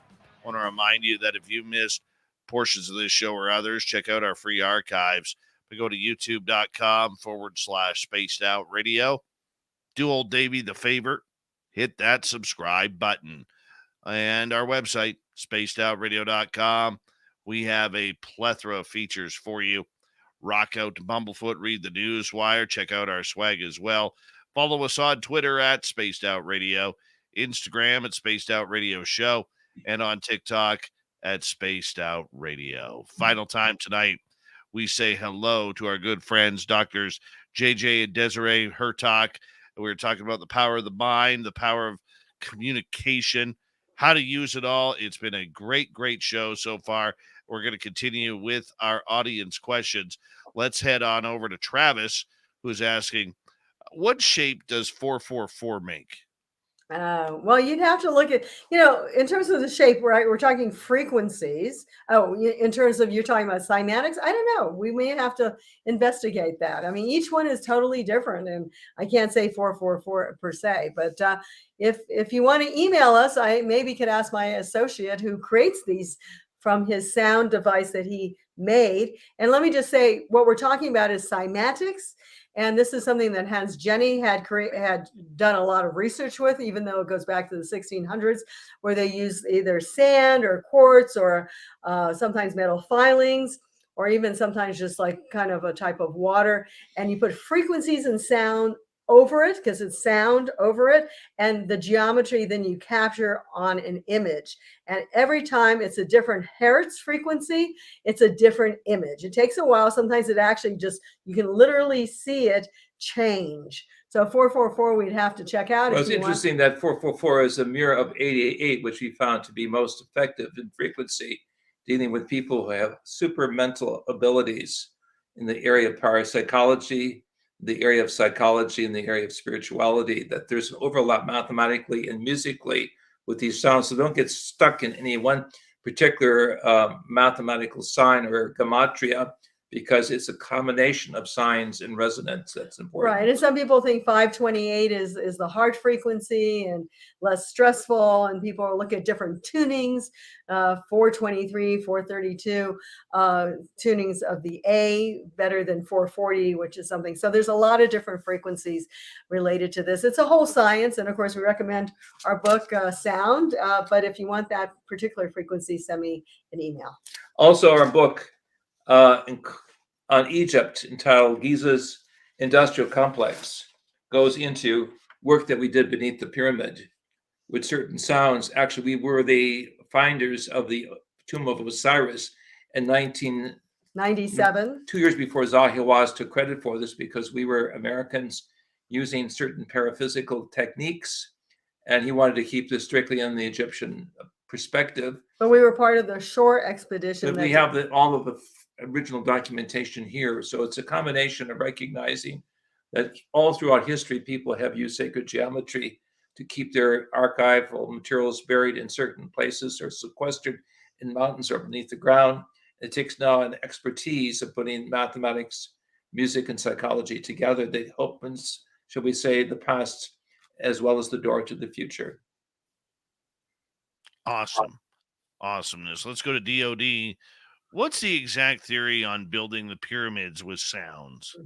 Well, actually, Dr. Jack was part of the Mystery of the Sphinx that was narrated by Charlton Heston. I think you can find it online now. It actually was an Emmy Award-winning film, and it showed that certain frequency vibrations would raise blocks. And more people are starting to take that very, very seriously. And I do think that sound can levitate, but you have to have, of course, the right frequencies and the right sound. So you're in luck. For those of you who can see the program, I brought this amazing picture of our musical work inside the Great Pyramid. You can see it's all lit up in golden light. That happened within a fraction of a second when I was working with musical sound testing inside the Grand Gallery of the Great Pyramid.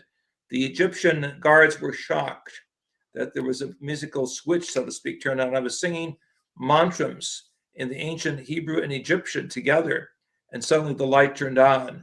And this is an actual document. There's more to the story, but it essentially gave us the idea that standing columnar waves of energy could be created within certain geometric forms, and we were able to trigger response to the prayer, to the petition, that light manifested itself. Right. And, part of the Mystery of the Sphinx was showing that the Sphinx itself was probably much older than the last 6,000 years, because you had to go back to the time when there was water enough to erode the sides of the Sphinx.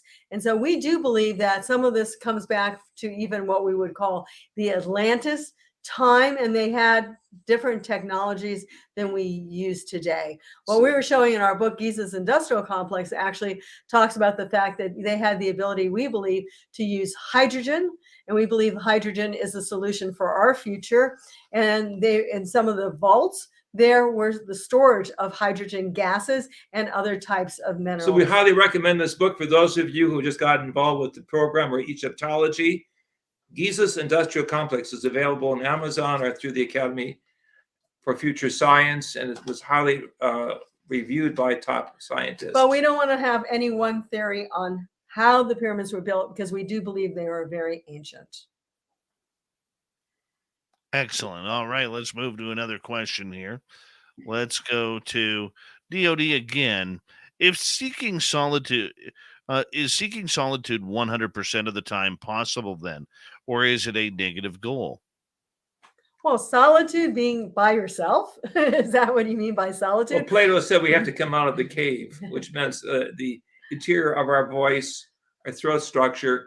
We have to turn on the light over our heads rather than stay in the cave of darkness. So solitude does not work at the end of a cycle or subcycle, as we see now world civilizations in a type of imbalance. And we can say by coming into the light, by using the light, or shall we say directing the light, we play a greater role than when we would be in simply solitude. Right. I think the solitude is part of the problem.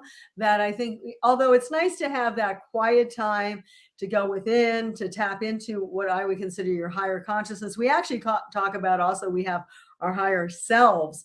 But technically, we are really interconnected with each other. That's what remote viewing shows us, that we are all one. And so we really need to have and find that balance with each other.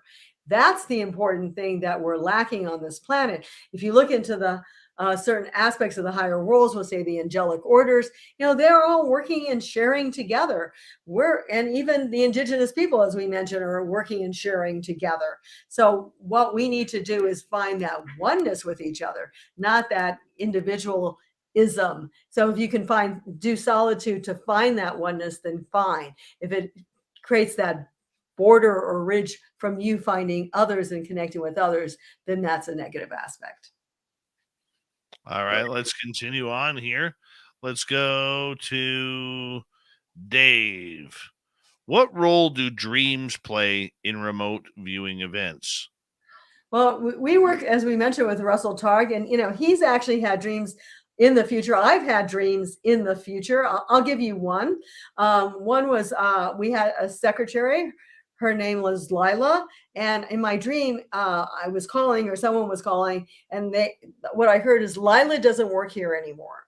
Now, at that time, Lila was fine. Her job was fine. Everything was perfect. 9 months later, and that's a long ways for precognition, her husband got sick and he made her quit her job. At the time of my dream, there is no way she was even thinking about that. So it's interesting that you can perceive the future. And this, as I said, whether it's, making money in the stock market or whatever you want to do, basically you can actually see into the future. Russell is trying to figure out how much into the future can we see, because obviously at a certain point, things could deviate at any time because we do have free will. Correct. So the dreams are basically the basic foundation or ontology for the physical and the mental world. Right, because I actually think you can actually have that information in the conscious state as well, but oftentimes you're not allowing it to come through the conscious state. So it's easier for you to have that experience in the dream state. It's easier to get that information to you. Back to Dave. Is deja vu then a form of unintentional remote viewing? It's interesting because, deja vu is different from precognition. Russell always tells me that. So deja vu is literally when you have seen something that you've experienced, and precognition is a little bit different. It's a very different scenario. But basically, it all can involve remote viewing. So in other words, you're here, deja vu is I'm here, but I realize I actually had seen that in the past. That, in a certain sense, can be a form of remote viewing, but it's not precognition. I just want to make those two. So there are many levels of consciousness, and as we begin to experience the increase of consciousness development, which is so important, we begin to see there are many levels we can coordinate into looking a little bit in the past or a little bit in the future. We need that flexibility. We're going into changes, major changes, and we need to be the light, to evoke the light, to call upon the higher beings, what I would call them the ultra-terrestrial forms of cosmic intelligence, to help humanity on planet Earth to steer through the waters of darkness, intrigue, superstition, and violence. So again, we have to fasten our seatbelts, but we also have to have the armor of Michael, the archangel, so to speak. We have to realize there's a higher purpose, a higher drama that we're also part of. And I just want to go back for an example of deja vu for your audiences, if I can. My girlfriend, when we grew up together in Florida, she used to have dreams, and she would be like sometimes seeing things. And then she would say to me, Desi, I actually dreamed about this, exactly what you and I are doing together. So that was like that deja vu scenario.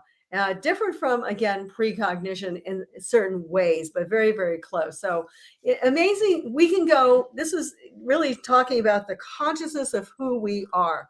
So we are more than being in this space and time, sitting here talking to you right now. We are simultaneously able to go into the past and into the future, be here now, and if I needed to, go to another place on the planet. This is who we are.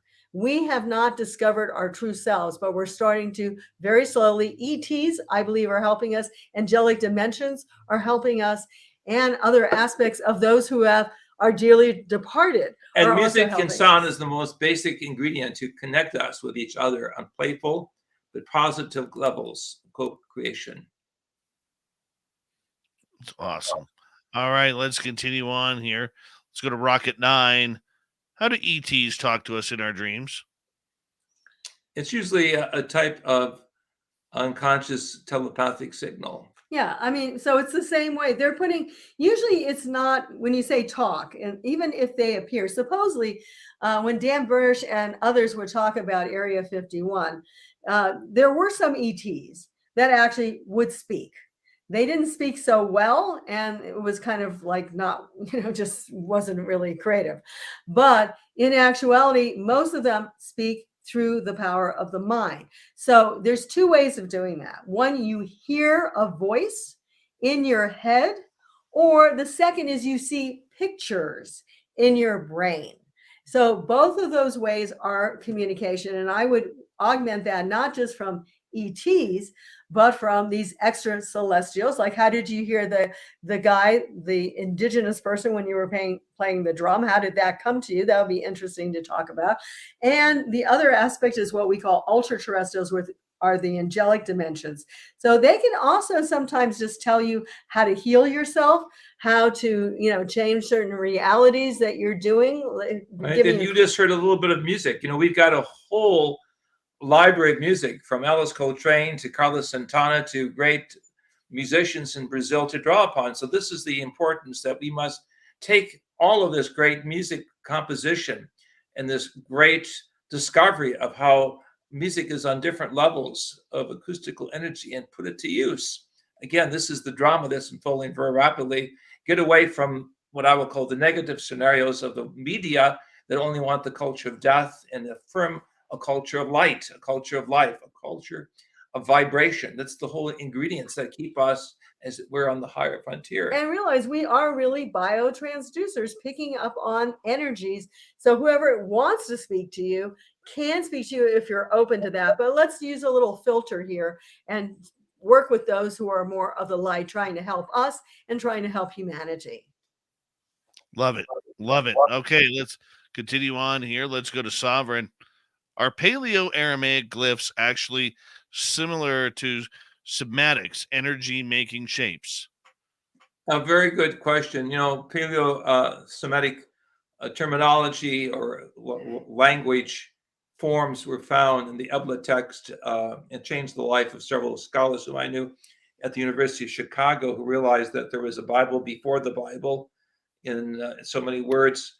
It represents a higher coding of energy that has been overlooked by most traditional scholars. To put it simply, there's a Bible within a Bible. If we go back to the original Paleo-Semitic or Paleo-Aramaic, and this is what we've used in our consciousness classes, in our communication context stories, all of a sudden the energy points of the body called the chakras or the seals become into more perfect alignment. Right. That's why I would say, actually, rather than the Paleo-Aramaic, which we're familiar with, but actually some of the Tankas, of course, this is a modern one, but the ancient Buddhist Tankas really, I think, showed, and some of the Hindus as well, the sacred geometry for different frequencies. So when you looked at them, you actually, and chanted even with them, you had those vibrations. So we wouldn't say the glyphs themselves were maybe as important as just even the temple geometries. That's what we found in the Great Pyramid. When you're in the king's chamber, there's certain resonant frequencies that actually put your brain into an alpha state.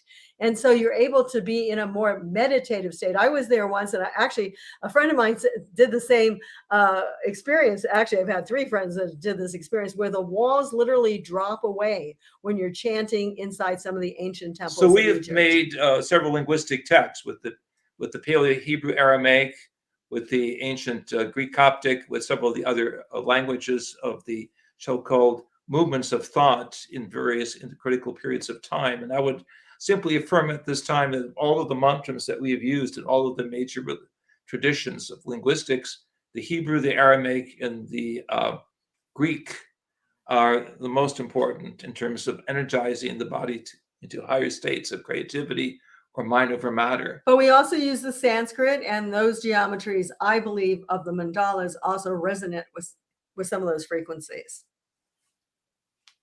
All right, let's continue on here. Let's go back to Sovereign. He's got a couple more. Please break down what the symbol behind you is communicating. Actually, it really is just a sacred geometry that an associate of ours has done. He's done 100 of these called star wheels, and they're literally portals. And we hope at some point, if you ever sit in front of these with those 3D glasses and ultra and the kind of those purple lights, you actually see like a 3-dimensional image, and you almost like walking through what we call portals to ascension, or this is vortexes. a textbook in sacred geometry, and it's the idea of pulling in the different cultures of the world through the overlays of consciousness, where we begin to see ourselves as orchestrating, as it were, the snowflake of how culture, science, all can blend from a standpoint of creativity, which would be the right hemisphere, the feminine spark, or the artistic side of seeing the higher plan of harmony and cooperation. Right. So also we believe that there are key vortex areas on the planet, and like the Great Pyramid is one of them, and that above them, etherically, literally, are these sacred geometries, sacred vortexes. And that's why singing in certain temples in certain areas, like even around Stonehenge, actually activates these areas and energizes the location. So you can talk about, it was so great that you started with the drum beat and the indigenous person. That was perfect. And we found that the interior of the king's coffer, shall we say the sepulcher inside the king's chamber, has the same resonance as the human heartbeat. So to engineer that into stone, into granite, into a coffer or a sarcophagus, human size and proportion, bespeaks volumes of how the ancient priests in the Near East understood acoustical physics, vibrations. And that's actually mentioned a little bit in our sound book, because we've actually done pink noise and white noise sweeps inside the king's chamber with some of the best musicologists in the world who work with NASA. So we're talking about whole new areas of science, a whole new spectrum of information, a whole new reality of waking up is before us. We can go the old way and hide in the woods and forget about life because the media is so profoundly connected with the downside, or we can go to the upside and see that historically our ancestors were able to come through crisis situations by profound breakthroughs of the mind, the body, and the spirit.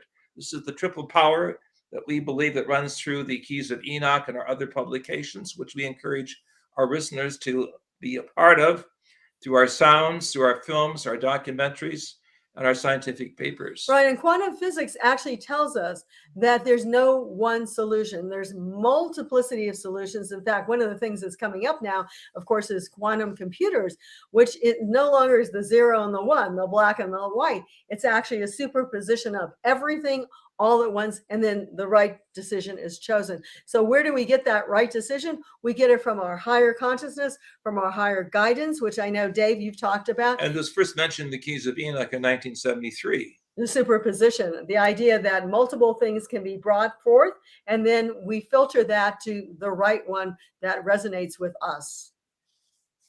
Awesome. Got time for one more question here. We're going to go to Derek.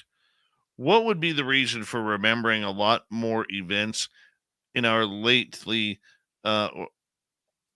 our early years in life, especially lately in our early years of life, and remembering things vividly? What would be the reason? Well, I just want to say it's a little bit confusing, but I want to mention near-death experiences because this might relate. Most people who've had near-death experiences actually have a life review in front of them. And that means not necessarily from their point of view, but from the other person's point of view. So if I got angry at him in my life review, I would feel his sadness at me getting angry. Overcoming confusion, overcoming loss, being able to harmonize and connect past with present, with future events. So if we can understand these events taking place in our lives, we can actually move forward and transform ourselves. So we don't have to wait for that near-death review. We can actually really achieve what our mission in life is here and now. And I think we all can do that. So at the end of our book on sound, we have certain prayers that can be used. I'm just saying this of all major traditions, but I like, of course, the prayers of King David in Psalm 150, which is the exaltation of the divine name, Alleluia, praise be to Yah, or praise be to the divine source. With this, we can bootstrap ourselves, we can reprogram our consciousness, even our DNA through music and vibration. We can see the portals of ascension and the opportunities we have as a cosmic civilization, waking up, not simply to Mother Earth, but to Mother Universe. And I just want to say quickly more about this book. So in addition to us writing part 1 and part 3, there's other authors in part 2, one of which is Stephen Halpern, and we've done many CDs with Stephen that have been quite popular. Another is Beth Green, and she actually helped her husband out of dementia, even though it was completely registered in the medical facts, so to speak, that he had dementia. She got him out of that by classical, we'll say, brought through channeled music, so to speak, or inspired music. And then also our friends Bradley Pitt and Darren Curtis, who've done the Sacred Resonance research and the CD. So there's a lot more in this book and people who have contributed to it. We're being prepared to be cosmic citizens, and we will eventually graduate from Mother Earth to the cosmic universe. Doctors J.J. and DESIREE HURTAK, thank you for being on Spaced Out Radio tonight. Much love to you, and thank you for the education lesson. Coming up next in hour 3, Steve Stockton is back with the with Among the Missing. Then Tim Senor with the UFO report. Thank you, Dave. Thank you, Dave. Thank you, guys. Appreciate you guys coming on in. Okay. Keep up the good work. Will do. In the future, if you wish. Thanks. Will do. Definitely. Thank you, guys. All right. I'm going to take a break. I like them. They were awesome.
All right, I am back.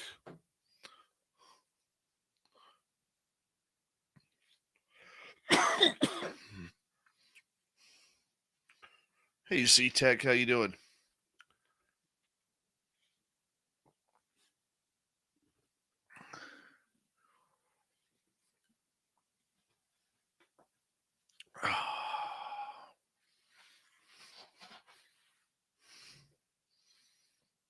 Dave's off right now. Yes, Gizmo. Dave is fighting day 3 of depression. So, yes, you are correct. Dave is off. Dave is very sore. Dave is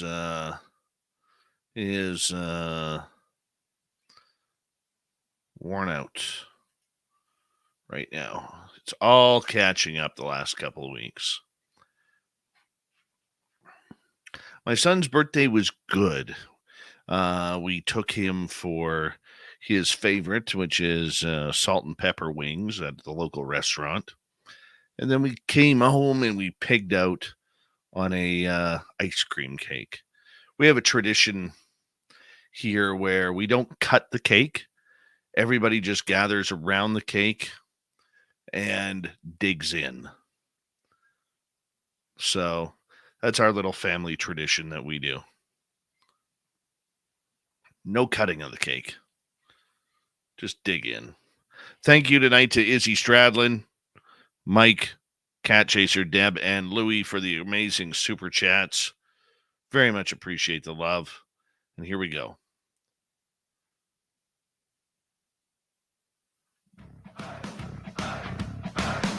Would you like to connect with us? Head to spacedoutradio.com for all your latest show info. Now, back to Dave Scott and SOR. Here we go with the third and final hour of Spaced Out Radio tonight. Good to have you with us. My name is Dave Scott. Very much appreciate earning your listening ears wherever you are on this beautiful planet we call Earth. Hi to everyone listening in on our terrestrial affiliates around North America, digitally on Odyssey Radio, TalkStream Live, and KPNL. All of our archives are free. Join us at youtube.com/Spaced Out Radio. Do old Davey the favor, hit that subscribe button. The Desert Clam has set the password for tonight in the SOR Space Travelers Club. Kinodoxy. Kinodoxy is your password. Use it wisely, Space Travelers, as the Clam sets the password each and every night right here on Spaced Out Radio. Our website is spacedoutradio.com. We have a plethora of features for you. Rock out to Bumblefoot, read the news wire, check out our swag as well. Follow us on Twitter at Spaced Out Radio, Instagram at Spaced Out Radio Show, and on TikTok at Spaced Out Radio. It is that time again to kick off hour number 3. We bring in Steve Stockton from the YouTube channel Among the Missing for another creepy story. Hello, friends. Welcome to Among the Missing YouTube channel on Spaced Out Radio. I'm Steve Stockton, and I'm about to take you on an unbelievable journey of people just like you. Their stories and encounters will haunt us on Among the Missing.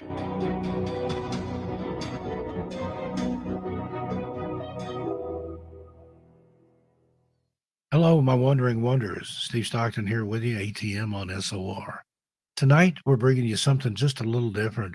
Listener suggestion, I'm going to cover the story of Mike the Headless Chicken. Now, Mike the Headless Chicken is a bizarre and fascinating tale that took place in 1945 in Colorado. All began when a farmer named Lloyd Olson decided to slaughter a rooster for dinner. Olson approached the rooster in question and chopped off its head with an axe. However, to his surprise, the rooster didn't die. Instead, the rooster, which was later named Mike, continued to walk around the farmyard, flapping its wings and attempting to crow, all while lacking a head. Astonished by what he had witnessed, Olson decided to try and keep Mike alive and see what would happen. To the amazement of Olson and his family, Mike not only survived, but continued to live for another 18 months without a head.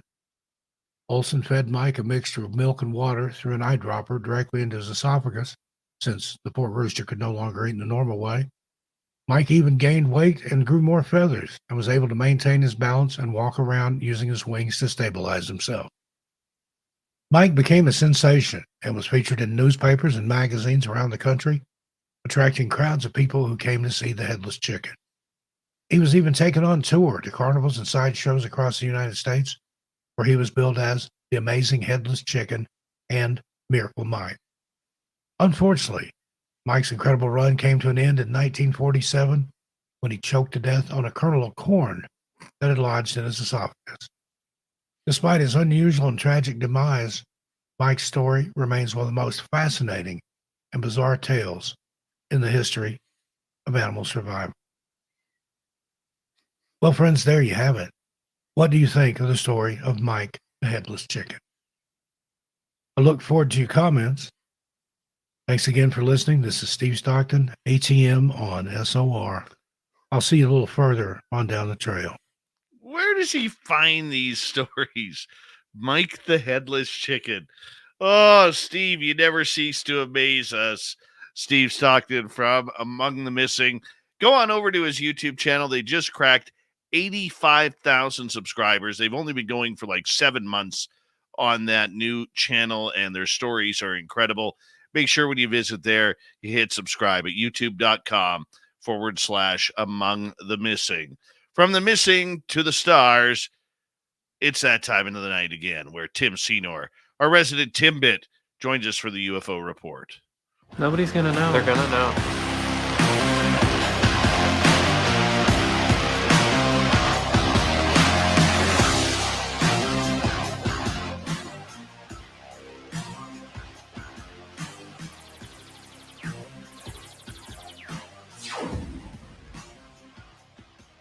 What a week it's been, little Timmy Senor, when it comes to UFOs, the big news around from Canada, across the United States, around the world, and a lot of stuff going on right now. I mean, how are you tracking it, man? I am having a hard time. I track it with a little help from my friends, is the short answer there. But it's pretty Canada heavy. Recently, people are thinking I'm Canadian. I report on Canadian news so much. I'm not. I'm an American. I live in Oregon. Show you my Are you passport. embarrassed? Are you embarrassed? People are wondering if you are Canadian. No. I think it could be the big flag waving over here on my right, or, studio left. Perhaps that's a little bit of a giveaway, but no, I'm representing the U.S. in this or in this UFO conversation. So, yeah, that's the way that goes. No, Canada's great. I used to run up to Canada to get my alcohol illegally before I was 21 years old up in Niagara Falls when I lived in Rochester, New York. It's not a bad thing. Not a bad Great thing. times. Great times. Oh, you are a wonderful, wonderful human being when it comes to that. All right. I mean, there is big news. I know it's not on your list here. I don't think it is. And I'm wondering if you had an opportunity to see that piece between Stephen Greenstreet of the New York Post and John Greenwald from the Black Vault, really going after Lou Elizondo again. No, please bring it up. I did not. That wouldn't have been something I saw if it came out after 4. I stopped reading the news after 4. Well, apparently there is news coming out once again that his former boss, or Elizondo's former boss, who left his job kind of in disgrace, really didn't have a good relationship, and it goes back to when he left the days of the UAP task force, which was ATIP back then. And Gary Reed and Elizondo never really seemed to get along with this. So the two, who have been high critics of Elizondo's resume, basically got together on a podcast that said that, there's a lot of questions that really just don't seem to add up, where 2 + 2 is not making 4. And, Twitter, or UFO Twitter, who has, been the bodyguard of Elizondo, so to speak, over the years, is just kind of tearing this up. I'll let you go on Twitter, go on UFO Twitter, or Elizondo is actually trending right now. Excuse me, on this subject. So it's very interesting. Very interesting. I don't agree with it. They're doing their job. I don't really agree with it. But nonetheless, this is the information that they recorded. Give an example. It says one of the documents obtained by the Black Vault through the Freedom of Information Act is a memorandum of record written by Gary Reed, the then Director for Defense Intelligence Office under the Secretary of Defense for Intelligence, OUSDI. In this document, Reed calls into question Elizondo's role within ATIP, asserting that Elizondo had aggrandized his role in the program. Further to that, it was stated, to the best of Reed's knowledge, Elizondo had no job responsibilities related to ATIP, which goes against the grain of what everybody has stated so far and what Elizondo has stated so far. So some real daggers coming out there. Real daggers. This is pretty much par for the course coming from this area of the story at this point. And Green Street and the Black Vault bringing this forward is usually the carrier of the receiver of this news, at least, and carrying out to the public. We've seen this before. So I would have to get into some of the weeds with this to really navigate the conversation properly to give you a fair opinion. But at this point, it's more of the same, taking shots at the people that are bringing the information. If you can't, take down the information, take down the person, I think that's pretty much par for the course. We should expect this. So, yeah, I'm not surprised. And what is your reaction to these details? Is this more just anti-loose sentiment that we have heard before, or are there any new details that drew anything into question, or any red flags for you? Well, I think the red flag is, this has been in my opinion, a targeted effort by Green Street and John Greenwald from the Black Vault, for a while now. Now, they are getting their information from Susan Goff, who is the PR person for the Pentagon and the intelligence agencies in the Pentagon. And we know she was a big fan of Gary Reed, who is no longer in his position. And we know that Goff had been caught erasing Elizondo's files. And and I remember talking to you about it, saying, gee whiz, isn't this equivalent to what we learned of Bob Lazar back in the day? Yeah, it reaches pretty deep. It really does. I just don't understand the targeting of this. It seems a little off to me. Okay, like I don't mind as a journalist if you're following stories, but to continually go back and hammer it again and again and again, I don't understand the purpose why. Okay, because they're not, like John Greenwald will say, he's not a ufologist. He's a guy who gets a bunch of FOIA requests done on all sorts of topics. Okay, Stephen Greenstreet, we know is somebody who is denying his own UFO experiences. And I'm not saying this to defend Elizondo. Okay, this has nothing to do with Elizondo. Elizondo's his own guy. You go in front of you put your face in front of a camera like we do on a nightly basis. If we say something controversial, we got to be ready to expect there's going to be controversy coming back at us on Twitter and other locations. Okay, it's part of the job, and I don't think Elizondo should have ever got away scot-free because, unlike the Twitterites who look at him as a deity, I don't think that's right either. Things need to be questioned. But at what point do you stop and focus on the stories at hand? This is what I'm not understanding. So, you know, unfortunately, this is what happens when you don't have real journalists.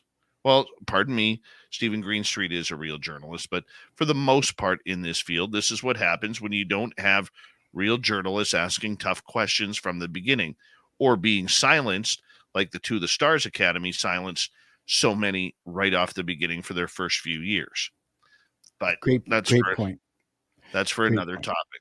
No, that's a great point. But before we move on, I wanted to perhaps consider that they had heard some whispers that Elizondo was going to present as a whistleblower / witness in at some point. And we know we have hearings coming up in July, the next series of public hearings. So with Tim Burchett at the helm, that could potentially be very aggressive. And if Elizondo was to potentially make an appearance at some point, wouldn't this be the right time for them to try swinging one final time at his credibility before he was to Well, present? what I know about Elizondo, I think he's the real deal. I really do.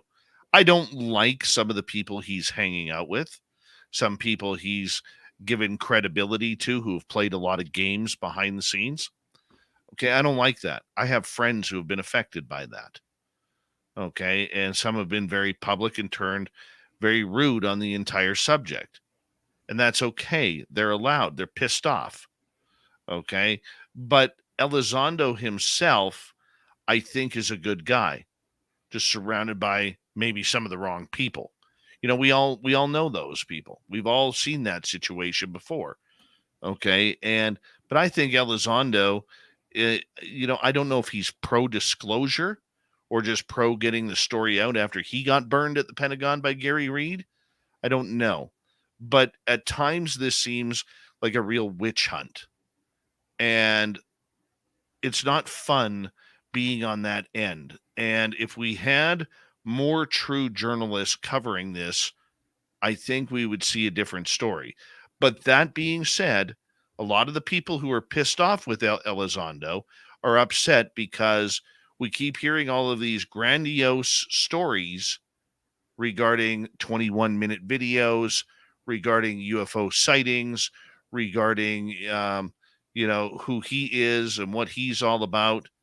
Okay, at some point you have to figure out a way where you can talk to the people around the NDAs and tell them what's going on.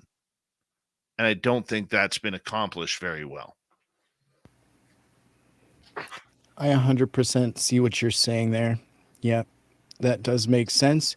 But it is the timing of this shot, you know, right before we have more public hearings. And I'm just wondering if potentially there's that connection. But I do see what you're saying. Yeah, there's definitely questions on both sides that are valid. Absolutely. Yep. All right, let's move on here because we do have other news to continue. We As do. we got about 6 minutes before we got to go to break at the bottom of the hour. Perfect. Is the government concealing UFO craft and dead extraterrestrials? What's your thoughts on this, Tim? Where'd you get this story? Yeah, so Joshua Semeter, on a former Pentagon employee's eye-popping claims, obviously his opinion on David Grush and the recent claims that he made. And so in a quote, he's saying that nobody at a level of David Grush who has been to Congress has ever talked about the often alleged ET cover-ups by the feds. And so this is one of those would-be classified, so it would be illegal to release the specifics. So they're arguing here that he handed over the classified details that he knew to the Inspector General and Congress, and point out that it would be a crime to lie to either. And so skeptics like Klein and other people that have come forward question why the Pentagon would greenlight such an invaluable revelation as it did with Grush. Because if it were true, potentially they would want to hold back that information and not let it be released to the public.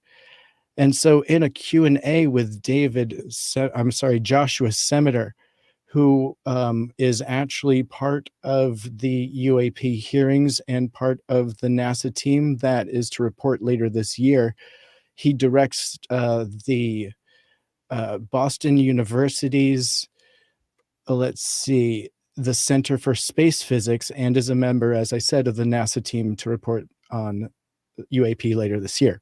So in a Q&A with him, understand he is a skeptic of the topic.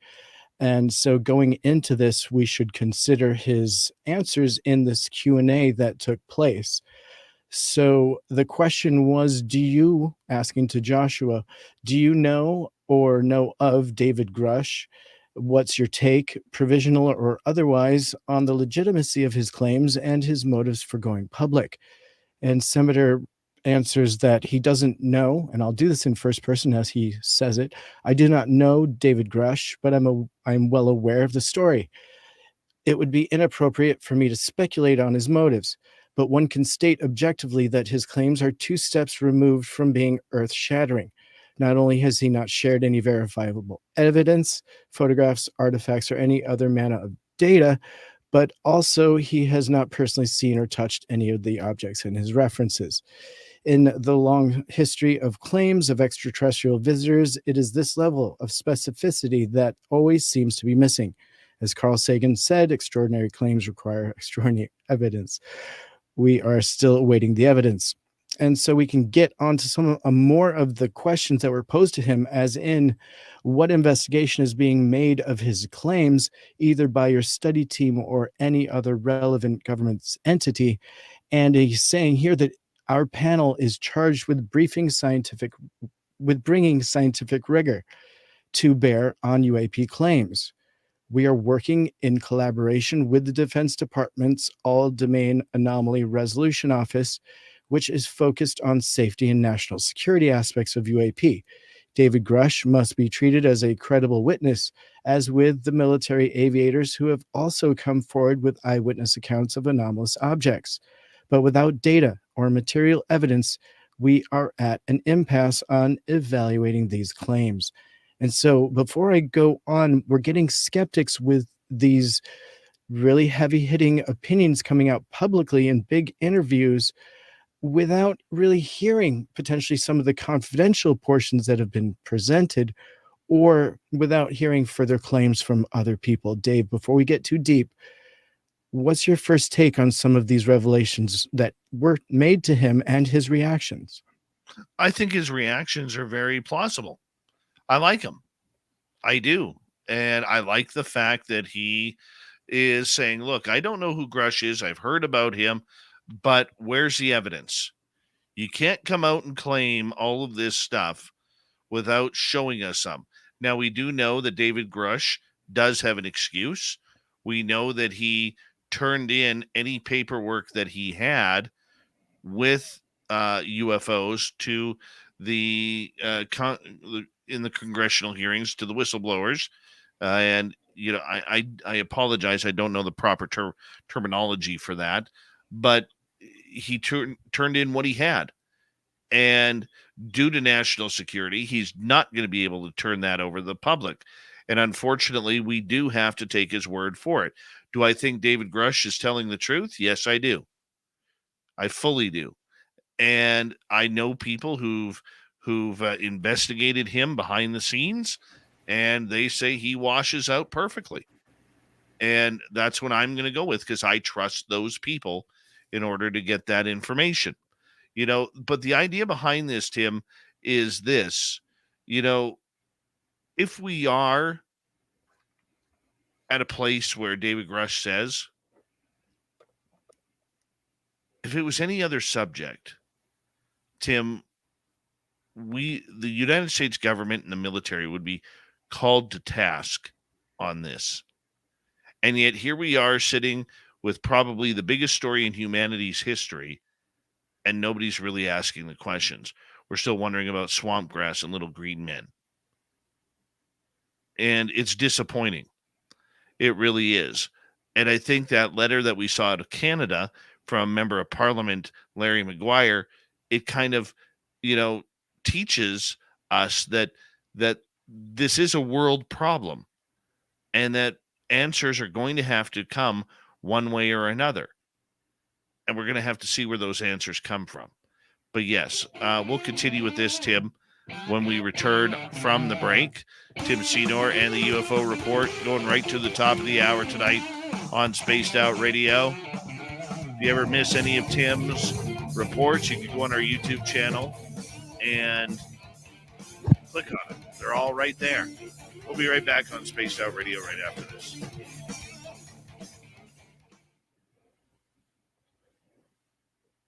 I totally lost my train of thought on there. It's all good. Yeah, that's no big deal. Hey, Bombshell Bomber, Tokeland, Ryan Smithhurst, how you all doing? And who else is showing up late here?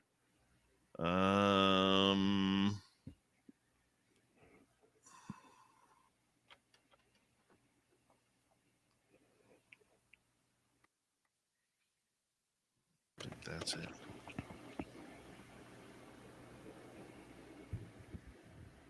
Just to let everybody know, I'm really sore tonight, so there's not going to be any editing after the show. We're just going to have to close it off. I am so sore tonight, and I apologize, but I really got to try and catch up some extra sleep to let my body rest. Yeah. Holy cow, Bomber. You hit a moose 2 nights ago. Hey, are you getting a bad echo off my mic? No. No? This Mike dropped a huge super chat there. Thanks, Mike. Wow, Mike rocks. That's really nice, Mike. Thank you. Very nice of you. Wow. Hi, Shelly. How are you? Dude, I am so sore. I am literally going to have a bath after this. I am going to go soak in my tub with some Epsom salts. And then I'll fall asleep and drop my phone in the tub again. Yeah, that happens. The Dave maneuver. Oh. I fell asleep while scrolling videos. What kind of videos? Well, just, those. I like the shorts, like on YouTube or Instagram. Yeah, the regular bath videos. I get it. And I scrolled up, but I guess I scrolled too far and hit my phone and it fell right in. Boom. Bloop. Yeah, and I was all like, oh, crap. Yeah, I had to put the phone in rice because it didn't want to charge after that. Works great, though. Yeah, that's a hilarious story. Oh, man. You're so right. Grush said he gave the documentation to the Congress and the Intelligence Committee. So now it's kind of our job to hold Congress accountable and have them answer to us. Very true. Yeah. I've got some great updates from those teams right in front of me that we'll do before we hit the next story. Thank you again, Deb. I appreciate you, hon. I do. Remote viewing your bath. You. Deb. Go ahead. It's not pretty. I'm just going to tell you right now, Deb, it's not pretty. But you go right ahead. Dry Toast, the best name on YouTube. How are you? Every joint in my body, dude, is seizing up right now. That's horrible, bro. Mm-hmm. You need to meditate. Oh, my God. That side of my neck just cracked. Oh.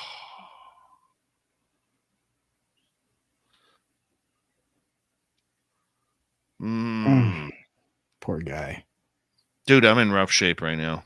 Stargazer's recommending water. Dead fish cheese spread is saying hot tubs and steam. And yeah. And I'm recommending to myself Vegas. Dude, just let me know. I need no heads up on that. You just call me while you're on your way to the airport. I'll meet you there. All you need to do, dude, is is let's not stay at Caesar's Palace again. But that's the only place to stay if you want to get your back rubbed. That's like, Every casino has. I know, but they've got the spa. Come on, dude. Forget about it. Their spa is expensive. You got to go off the strip to a spa. See, I disagree. I say keep it easy. You want something that's footsteps paying. away from your bed. Then you're paying. Again? This guy. Yeah. I paid like $120 that time. Don't worry about it. Yeah, you want to go? Well, Dave, you just, if you show up there, I'll send you to the spa. How's that? Got you on speed dial. Thanks, Deb times 3, Louie, Cat Chaser, Mike times 2, Izzy Stradlin, and Pam. Here we go. Always working it.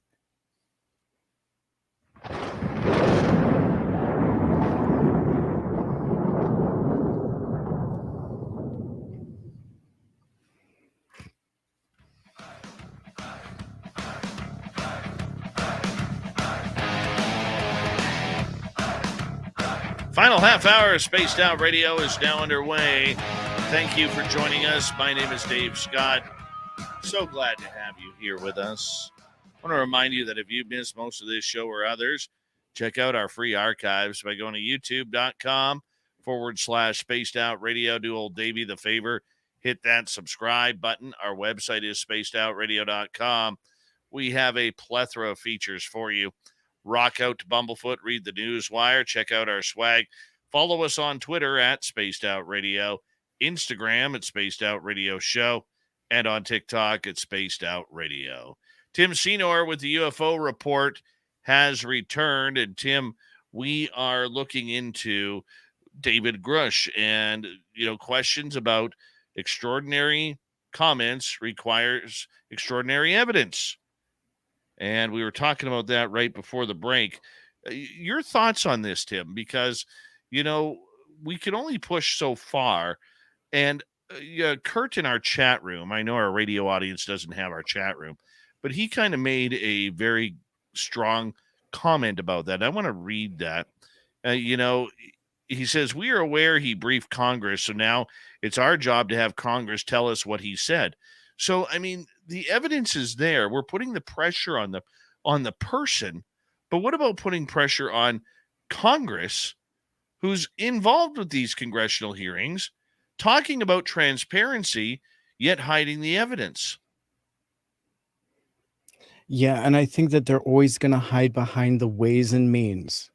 And so it's unfortunate that we hear them speaking about transparency and needing to know the information, that they're clamoring for the information, but we all very much know that they have it.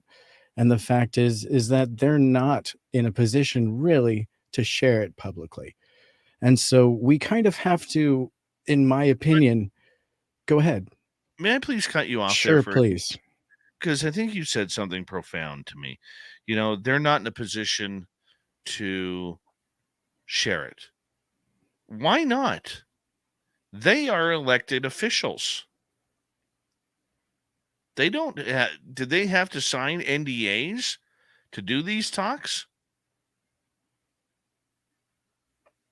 I don't know that. There must be a version of classification to the information, otherwise it would be public. So there must be reasons why. And yeah, those are closed doors meetings because the public's knowledge of it could potentially put our national security at risk. Yeah, and so could chipping a tooth, i.e. Eisenhower back in the day. Right. Okay, go on. No, but you understand that is kind of the air, that's the temperature right now, that they're hiding behind that. And so, they do understand. And that's why you see Tim Burchett in the position that he is in, really stomping his foot and saying, everyone, you're being lied to. And he may know more than he's able to talk about for whatever reason. But the frustration is that he's hoping that at some point they'll even untie his hands. And I think that's what some of these hearings are about. Now, we know that there's going to be new classifications for the task force and things like that so that they'll be able to get some of the information. They're going to reclassify some of the information so that it can be seen by the task force. So supposedly it's being enabled. But one of the last questions that was posed to Senator in this great question from the Boston University publication, that is the government concealing the UFO craft and dead extraterrestrials. The final question was more about NASA and says, does your team at NASA have a target release date for your findings, and what more remains to be done in your study between now and then? And he just simply says that our panel will be issuing a report later this year. It was not our charge to analyze historical or current UAP data. Rather, our role is to create a roadmap for how NASA assets and expertise can contribute to determining the origin and nature of UAP. If extraordinary evidence does emerge in the coming weeks, that would definitely and admittedly affect our report. So that's kind of a roundabout way of saying that we haven't seen anything. And what we're just simply here to do is to figure out potentially the origin and nature of UAP, if we can just wrap our heads around that. So they're very much just at stage one in their efforts. And then we know that the Pentagon recently made a public statement saying that the Pentagon is unable to confirm or deny whether its UFO office, known as the All-Domain Anomaly Resolution Office, ARROW, has discovered any verifiable information to substantiate claims that any current or former U.S. programs have had possession or reverse engineered materials from non-human intelligences or unknown origin. So basically, everyone's throwing up their hands over every claim that Grush has made in kind of a pre-announcement that this is, from their determination, going to be squashed. Oh, and of course, and you know they want to squash it. You know that. That's the whole goal behind it right now, is to try and squash this entire story. Get it out of there. They don't want it. But we could go on and on and on. Let's head over to our next story because we got a couple more here. Cool. And the Senate committees advancing new language seeking possible secret UFO tech programs. Senate committees advancing new language. What's going on here, Tim? Yeah, and in fact, I would like to just bring up the tweet that I put out. It kind of put it all together in a really nice way, and I will just read that out to you. Yeah, So, please. sources on Capitol Hill just confirmed with us that in addition to the full funding of the Pentagon's UFO program, DoD ARROW additional provisions will prohibit funding of UAP-related SAPs that have not been explicitly briefed to Congress. So what they're saying is no more secret programs surrounding UAPs. There'll be no more programs without the direct knowledge of Congress. So all of these programs that were hinted at by Grush, no more. And this is publicly being put into process in Congress. And so that's pretty big right there. Do you have a comment right there before we dig any deeper? I do, actually. Thank you. Why do they got to keep changing it? Why do they keep changing the programs? Whether it's the names, the programs, or anything. It seems like the minute somebody comes out with something, whether it's Elizondo, now Grush, we got to be making changes. Why do we continually have to change anything? I mean, the UAPTF office or ATIP or ARROW, whatever it is right now, I don't understand why we got to continually shuffle the deck and try something new when the job of each team under each acronym is the exact same thing. Your thoughts? Well, I think that's exactly it. It's, these markups that we're going to keep seeing that are going to continually change it so we can't even navigate the ball in the game. You're absolutely right. And it's done not to just confuse us in the public, but also the people that are moving the topic down the field in government. It's made to reword paperwork and make it more tedious for people that are trying to push this, because they have to go back and redo paperwork now if they want to. So it's all that, compatible language, and it makes it harder for them to search out FOIAs. And if you're keeping up on the topic and you're looking up UAP, they may be going back to a whole new acronym that was used in the 70s. We don't know. And so we have to keep up with it. And it's all just part of the confusion game. And you know that it makes it harder to navigate the waters every time they switch it up. But the fact remains is they are making it impossible for secret access programs to exist without Congress's knowledge at this point, which is a big deal. And that is simply one of those new holds that they're trying to put on this topic without it getting out of their control, or at least publicly, they want to look like they have at this point reined in on this topic of secret access programs. Well, you know what? They're going to do what they need to do. And once again, the public gets confused because, once again, I don't think, in my opinion, we've ever needed to change acronyms.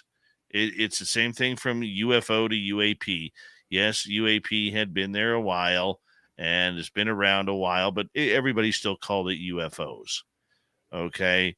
And it's the same thing with this group here, where we're starting to see, changes coming again. Just because Arrow is not being successful, we got to change the name if they go that direction. This doesn't make sense to me. It doesn't make sense to me whatsoever. And it just seems like it is a continual game within the Pentagon when it comes to the whole UFO phenomena. And I don't know where to put it, man. I really don't know where to put it. And how do you feel about it? Do you feel it's just another ball of confusion? Oh, yeah. Oh, yeah. This is absolutely expected. The one thing that I do feel that is coming out of this that is good is that we finally got the attention of the lawmakers that are trying to grapple with the concept that maybe there are programs that have existed in the past that they didn't know about. And so they're like, let's at least draw the line in the sand here and draw up a law that no more spending can happen on this topic without our knowledge. And I think that's huge. Well, I think it's huge too, but what do you need to redo and redo an Relabeling. entire, I mean, Yeah. you don't see a company like Pepsi that when they fire their CEO, or you look at what's going on with Budweiser right now and the big changes that are going on there through their politics, okay, you don't see them all of a sudden changing the name of Budweiser or Bud Light. Yet Right. with these government programs, how many more acronyms do we need? You're so OMA, right. OMABGGCDFZ. We've had that one. We've had UAPTF, Arrow, Yeah. ATIP, OSAP.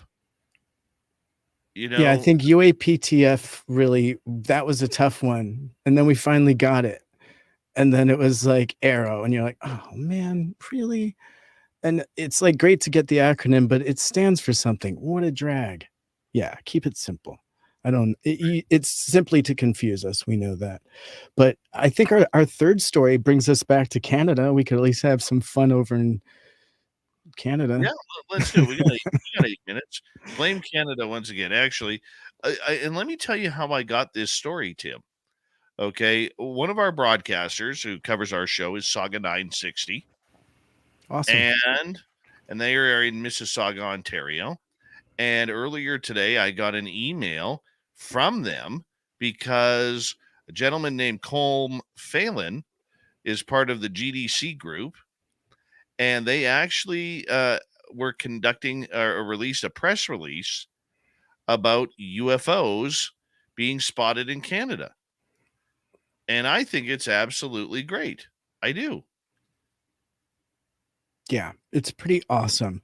So they're revealing where in Canada are you most likely to see a UFO.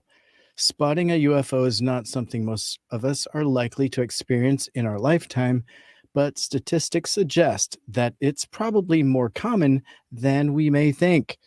And so, research undertaken by casinos.com, of all things, in correlation of using our odds compilers and traders, they have revealed the odds of spotting a UFO in Canadian provinces and broke it down into 2, 4, 6, 8, all 16 provinces. Is that right? Are there 16?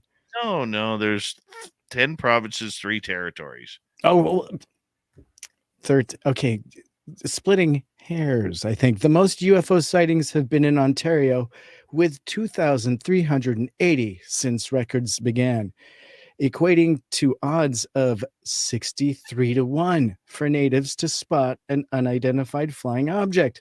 And I love that we're saying UFOs in this article, by the way, should they remain there. So the Northwest Territories coming in second at 22 to 1, followed by New Brunswick at 40 to 1, and British Columbia at 45 to 1 represent the likeliest provinces in Canada where the residents could see a UFO based on the data. And so they've got the odds table spread out. And if you're in British Columbia, the number of sightings were at 1,151 in a population of 5,286,000, bringing those odds to 45 to 1. Dave, you are looking pretty good sitting there at number 3, really. And what are your thoughts? I mean, that means if I go there 45 times, I've got a really good chance of seeing it once. That's right. Yeah. You know what I love about this is that the casinos.com put this out. Yeah. I think that's hilarious, Tim. Well, they're doing the odds for Vegas, so they're definitely the people to trust when it comes to an odds table. This is great. These stats read really well. Let's go through the rest, though. The Northwest Territories, with a population of 45,607, right, has had 20 UFO sightings, and your odds of seeing a UFO there are 22 to 1. Right. Low population, low number of sightings, so your odds are pretty good. Yeah. New Brunswick in the Maritimes is next. We're just going to run down these. Yeah. 198 UFO sightings. Their population's a hair over 800,000, and they're 40 to 1 odds. New British Brunswick. Columbia, you just said. Let's go to Nova Scotia. 212 sightings. Their population just over 1 million. You had a 48 to 1 chance of seeing one. Manitoba, where we now know there was a crash. 239 sightings to a population of 1.393 million. So a 58 to 1 chance. The Yukon Territory, just north of me, right beside Alaska. You know where they shoot down those drones they can't find after? I wonder if they're in these stats. Maybe. 7 sightings for a population of 43,249. Now you got to realize the Yukon is about the size of Texas and a population of 43,000. 62 to 1 are the odds. 7 sightings, though. 7. Alberta, all the, party animal, Calgary Wait, you skipped Ontario. Well, you already said Ontario, though. Oh, but that's a biggie. Yeah, they had 2,380. That's a lot of sightings. Now, do you think it kind of works out per capita, right? We're still seeing, there's like a pretty steady flow here. But please continue. Alberta with 654 sightings. Yeah, and they have a population of 4.5 million. So 68 to 1 the odds. Prince Edward Island, which is, about the size of Manhattan. Okay, they have 167,000 in population, 24 sightings, 70 to 1 odds. Newfoundland and Labrador, 42 sightings, 522,875 is the population for a chance of 125 to 1. Saskatchewan, this one surprises me because Saskatchewan not only has the most crop circles in Canada, but cattle mutilations as well. They only had 35 sightings for their just under 1.2 million in population for odds of 330 to 1. Quebec is the worst. Don't bet on Quebec. 102 sightings, population of 8.65 million. Wow. 840 to 1. Chances are low of seeing a UFO there. Now, do you think those last two, Quebec and Saskatchewan, low sightings, higher populations, possibly contributed to weather conditions, do you think? In the winter for sure. Saskatchewan, much like Manitoba, it could get into the minus 50s and 60s. I mean, you got to realize in the southern part, there's no trees there. Okay, there's no trees to block the wind, no mountains to block the wind. It is frozen tundra. And when you're at minus 40, minus 50, people aren't going outside. I know that for a fact. Okay, they're not going outside unless they have to, whether it's groceries or work or hockey, the most important things going on in Saskatchewan last time. But I'm telling you, Tim, never mess with a Saskatchewan farm boy. Nicest people you will ever meet in the world from Saskatchewan, but you got to realize they're flatlanders. But their sons and daughters, tough as nails, dude. Tough as nails. I would never step into, or I would never, ever challenge a Saskatchewan hockey player to a fight. They'd smoke you. Just smoke you. Well, they've got a population of just over 1 million, so I think your chances are pretty good of not having to run into one of them. Yeah, you never want to do that. Never want to do that. Yeah. But the best part about it is they'll buy the beer afterwards. See, that's what it's all about. As long as you can cheers at the end of it. Football fans are nuts too. So interesting odds coming from Canada and how they have taken to betting on UFO sightings. Obviously, this is what this is all set up to do. At some point, we are going to be betting on whether we're going to see UFOs. We got to somehow do a story on this. I got to get a hold of this guy. Maybe we need some casinos.com advertising around here. I like my odds in order British to Columbia. See what the odds are. But I think that's what we need. Yeah. I really do. All right, Timmy, it is time for us to wrap things up, my friend. Indeed. I want to say a big thank you for another great week on Spaced Out Radio. You're amazing, and your reports are second to none. And you know what? We see that. We encourage all of our listeners to go check out Tim's live UFO reports on our YouTube channel. They're all right there from the first one to this one right now. We got Mr. Ron Bumblefoot Thal rocking in the background with Little Brother Is Watching. Bumblefoot is the official music of Spaced Out Radio, rocking us in and out of every single show. Get your horns up for the guitar god himself. Special thanks to everybody listening in at work, at home, in your cars, wherever you may be. Thank you to everyone in our chat rooms tonight. YouTube, Twitch, LGAB, Facebook, Spreaker, LinkedIn, the Space Travelers Club, and on Twitter at hashtag Spaced Out Radio. I know you're out there somewhere. Remember, this show is copyright by Spaced Out Radio and SOR Media Ventures Limited. Thank you so much for choosing to share your evening with us, because together, my friends, we're watching. We own the night. Mr. Bumblefoot, we need a favor. We need you to take us home.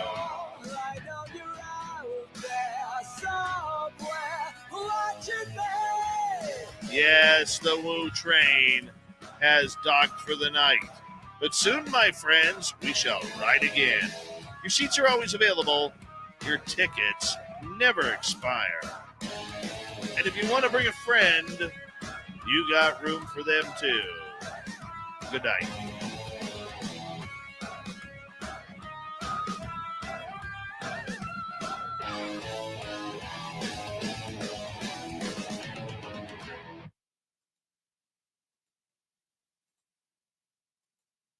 Sovereign, I'm surprised you didn't hear that one during the extra there.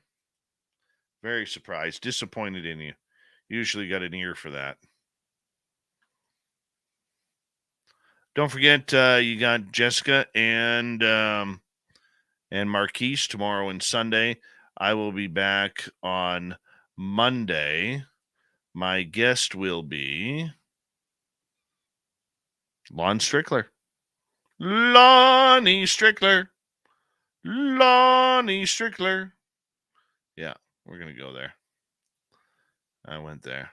So you guys have a good one. I apologize. I'm going to go hop in the bath here and get some Epsom salts because I got to work in the morning too.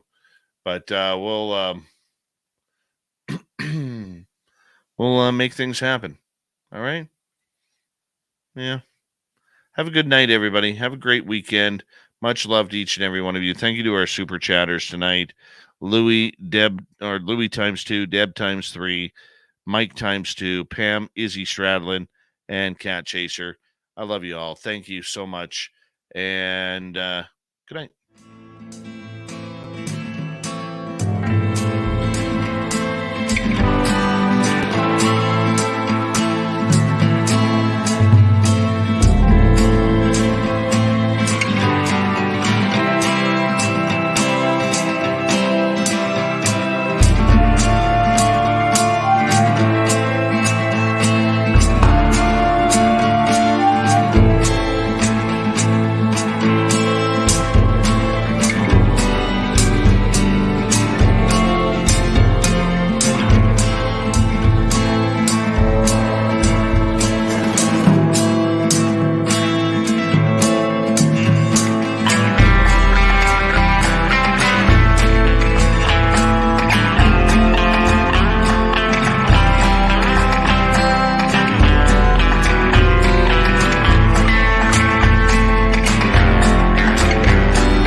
Stay healthy, my friend. You too. If you need bail money, give me a call. Always, Dad. Take care. You too.